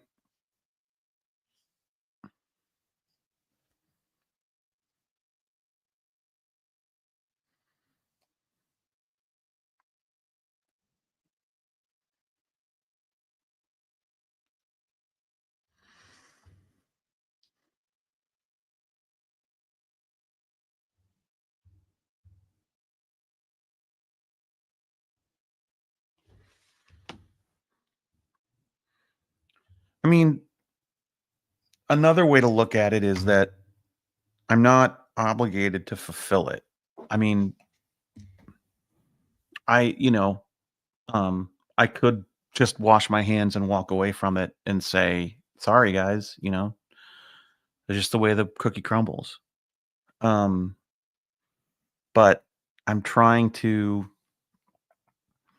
figure out a way to still get physical books to people. Um, even if it happens over the course of a year or two. Um, uh, I can't afford to refund everybody, and I can't afford to print them, and I don't have the. I could find the time with a little bit of help to get all the files ready to send out the PDFs, and if nothing else, I will do that. So everyone will get their digital rewards, but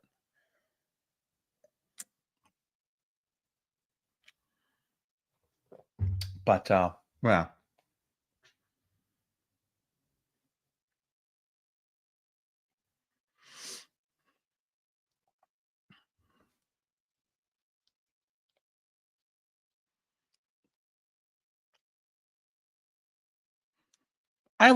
Let's just say I've lost some sleep over it.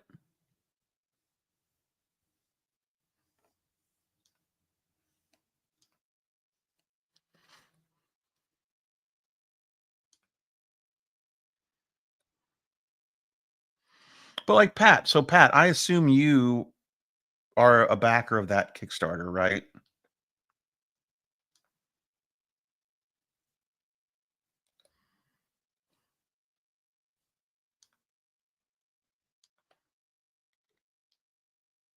Okay. So you tell me, right? Like you've got to like what are your feelings on it? You've got to be furious, right? I don't blame you if you are.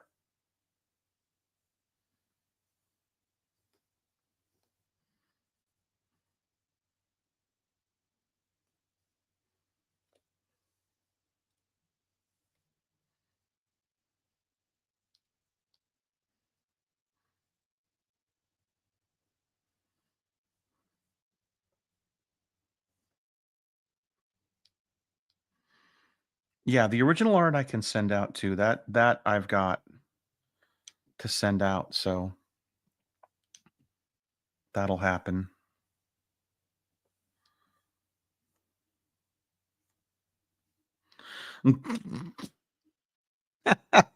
Yeah, on my OnlyFans. Hey guys, I got an OnlyFans. Oh, it's great seeing your asshole, but what about that Kickstarter?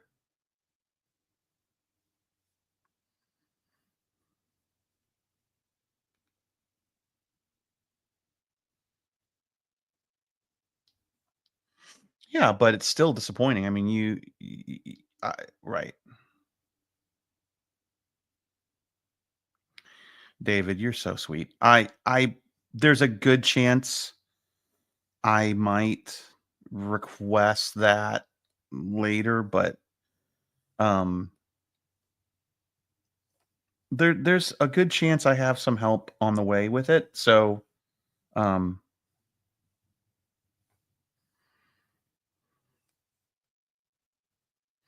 yeah, I want you to have the product. I was excited about it. It's not how I wanted my 20th anniversary to go.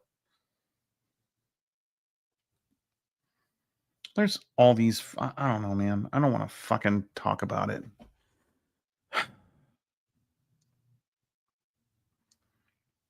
My own insecurities start cropping up, and my own dumb. Uh, what is that? What am I trying to say? My own dumb mental hangups start factoring into it.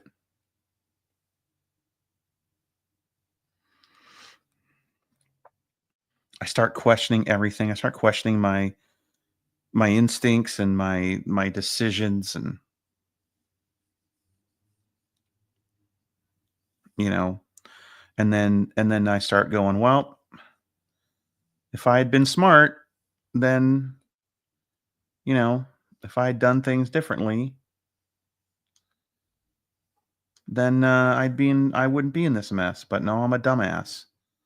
So look at me go.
I appreciate you, David. I really do.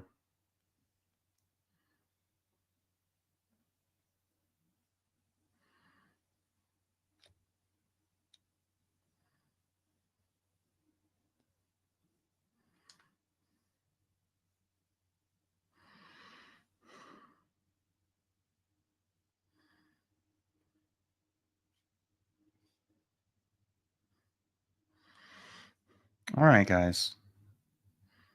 No one needs to. Everything's gonna be all right. All you guys run into my defense. You've got my axe and my sword.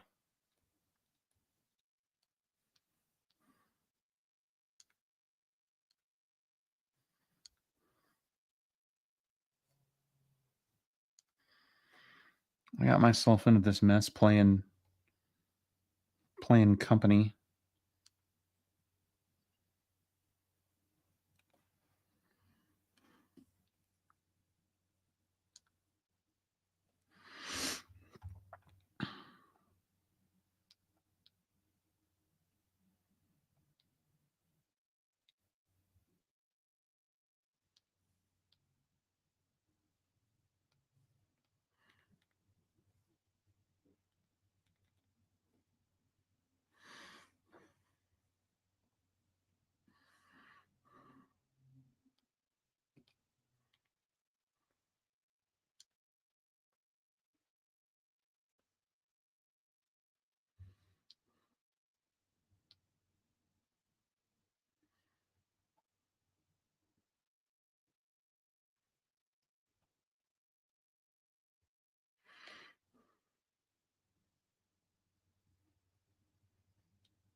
Don't let me feeling sorry for myself for having a little pity party here. Let's not get it twisted. I'm living a very good life. I get to do what I love. We're making it work. I have a ton of support, and it stinks right now because I'm kind of in a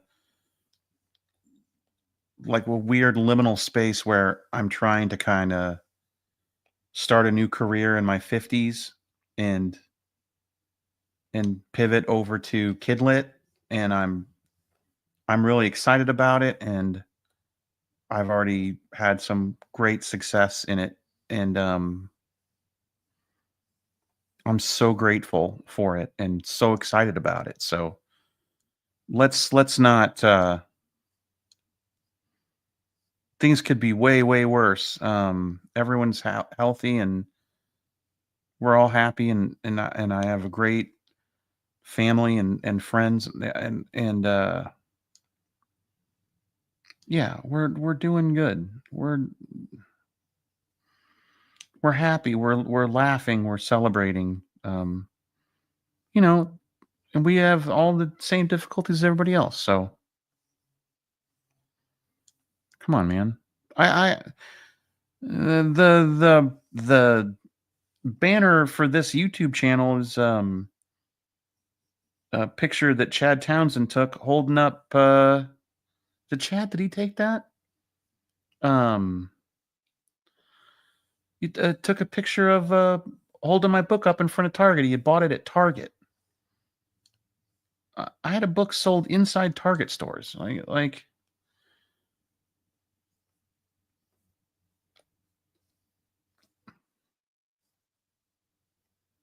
let's not let's not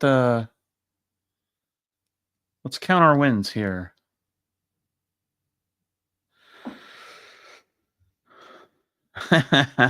I'm the father of Binwin. Yeah, Binwin. Binwin Bronze Bottom. All right, how cool was that, man? I was paid to do D&D podcasts and I got to be on stage in front of thousands of people at the Paramount Theater in Seattle where like real famous people perform and we were up there playing D&D and showing everyone a good time. It was heaven. It was just great. I love that we did that. I was so grateful that I got to be a part of that.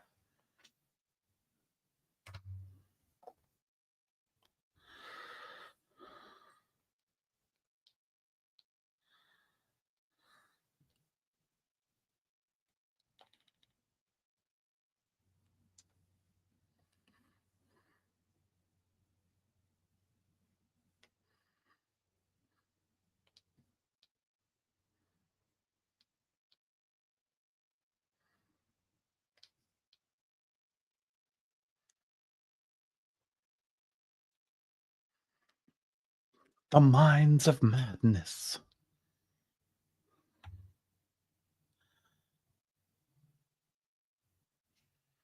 Okay, let me go to my sketches here. Let me find the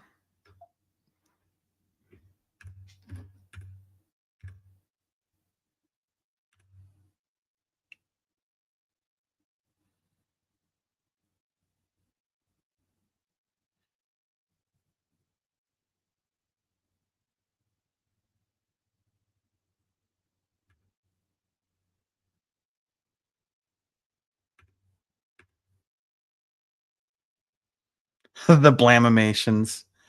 Oh boy.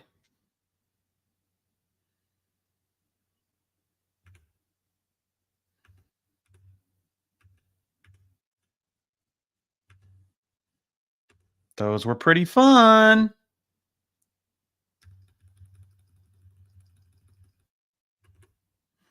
Don't bring up the Blamimations. Strab will have a conniption fit.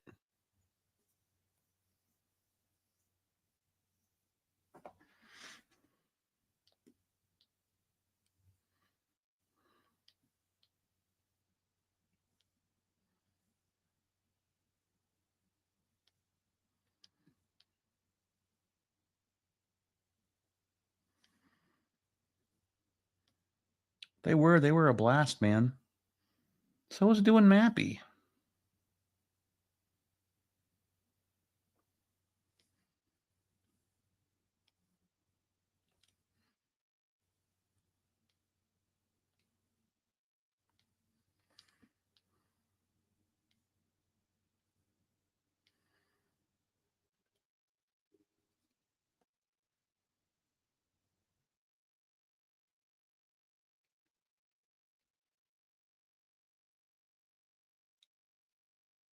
Oh, Straub did all the animation. I every once in a while I would do a little, but I was not good at Flash. He was really good at Flash. No, the bulk of the work fell on him.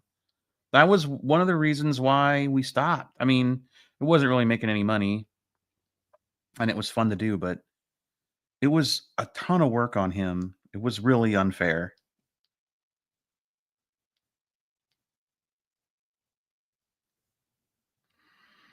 I would start to work in Adobe Flash and my brain would just go barrel, barrel, barrel. But he worked in Flash to do his comics, so he drew Starslip in Flash. Starslip, he had a bunch of assets built in Flash, and that's how he made Starslip.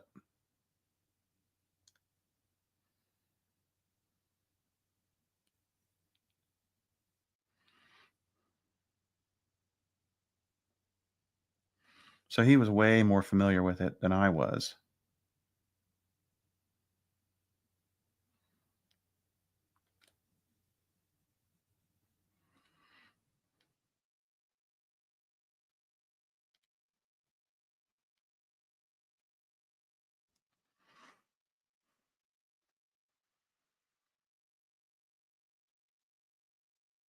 I haven't changed the establishing shot yet.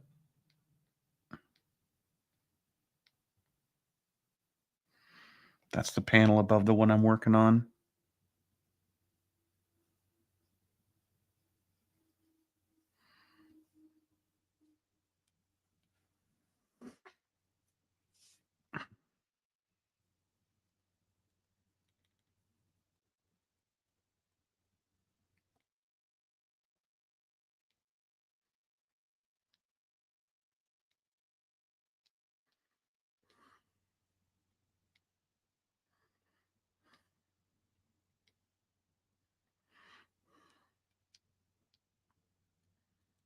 No, no, no, nope.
I'm fine with the top panel too.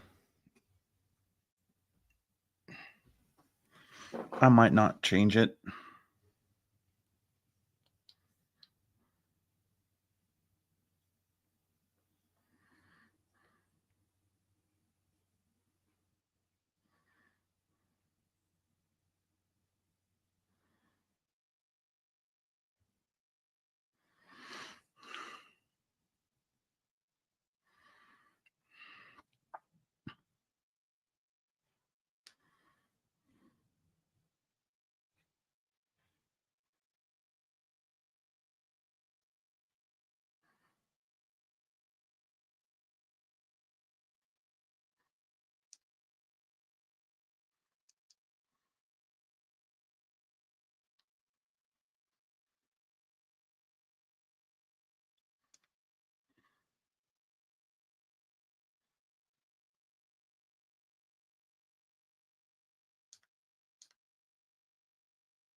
So what you do is you create a new layer and you set the layer property over here.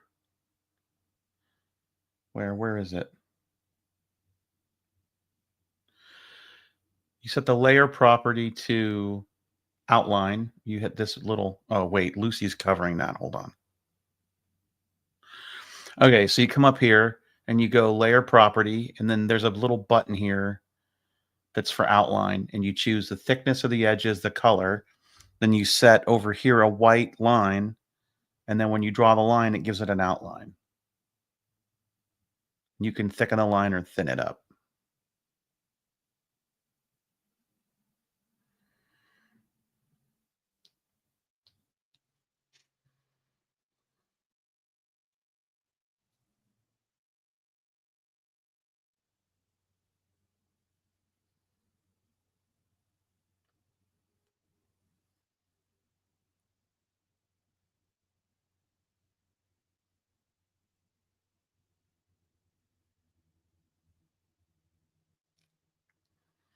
It's great for like if you want to draw shoelaces or rope or oh,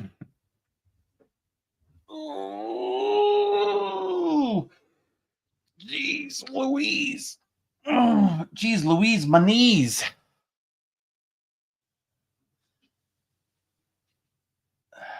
Oh yeah, you could make Spider-Man spaghetti webs real easy.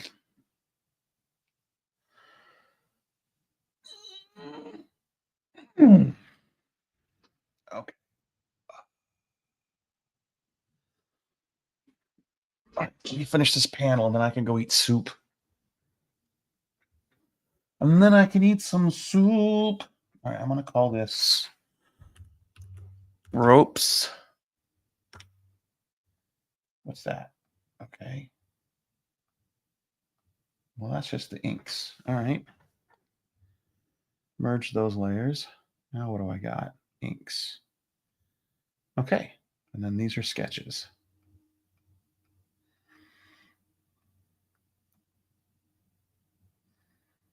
And then what's that? Nothing. All right.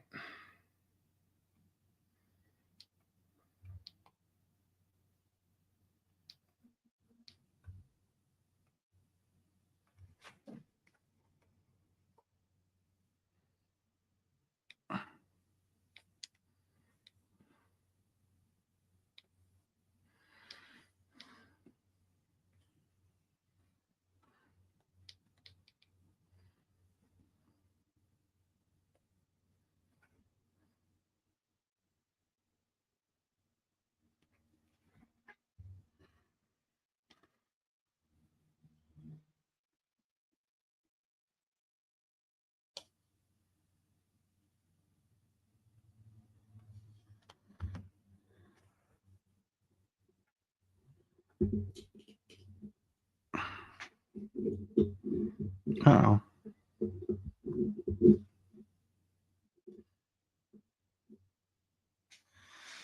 What you doing, Lucy? You sleeping? You sleeping, Lucy? You zonked? Yeah. You zonked out?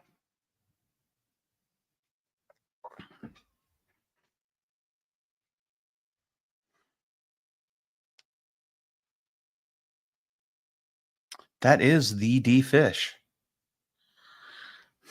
She hangs out in my stream. Yeah. Just a lot of cool people in here all the time.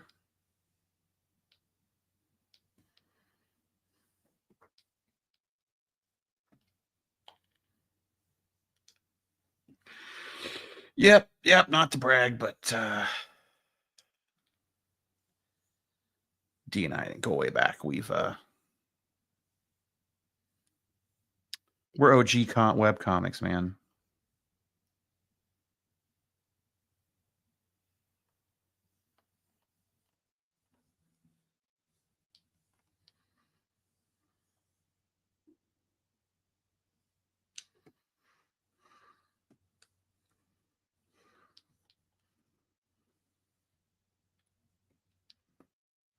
That's D Fish, motherfucker.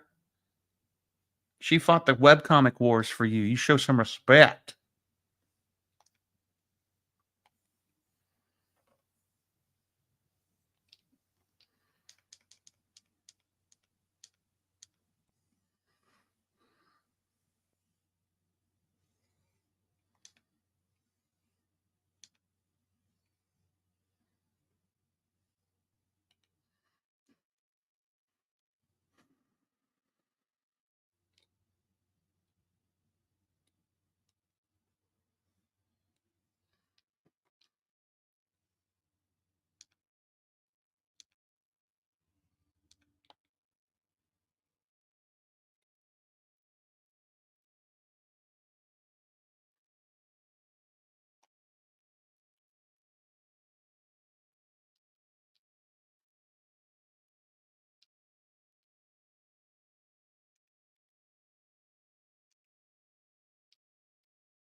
Oh boy, here we go. I can tell I need a break because I'm starting to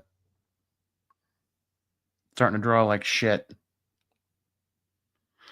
All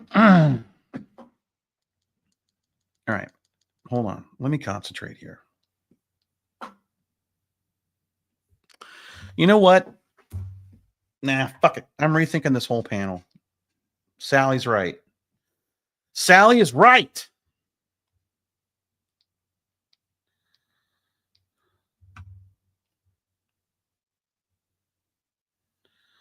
Okay, let me save this. Ugh, I need to take a break. I need to eat something. Ugh. All right.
Okay.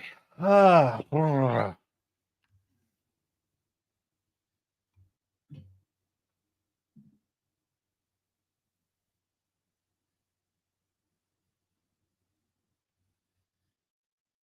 right, guys.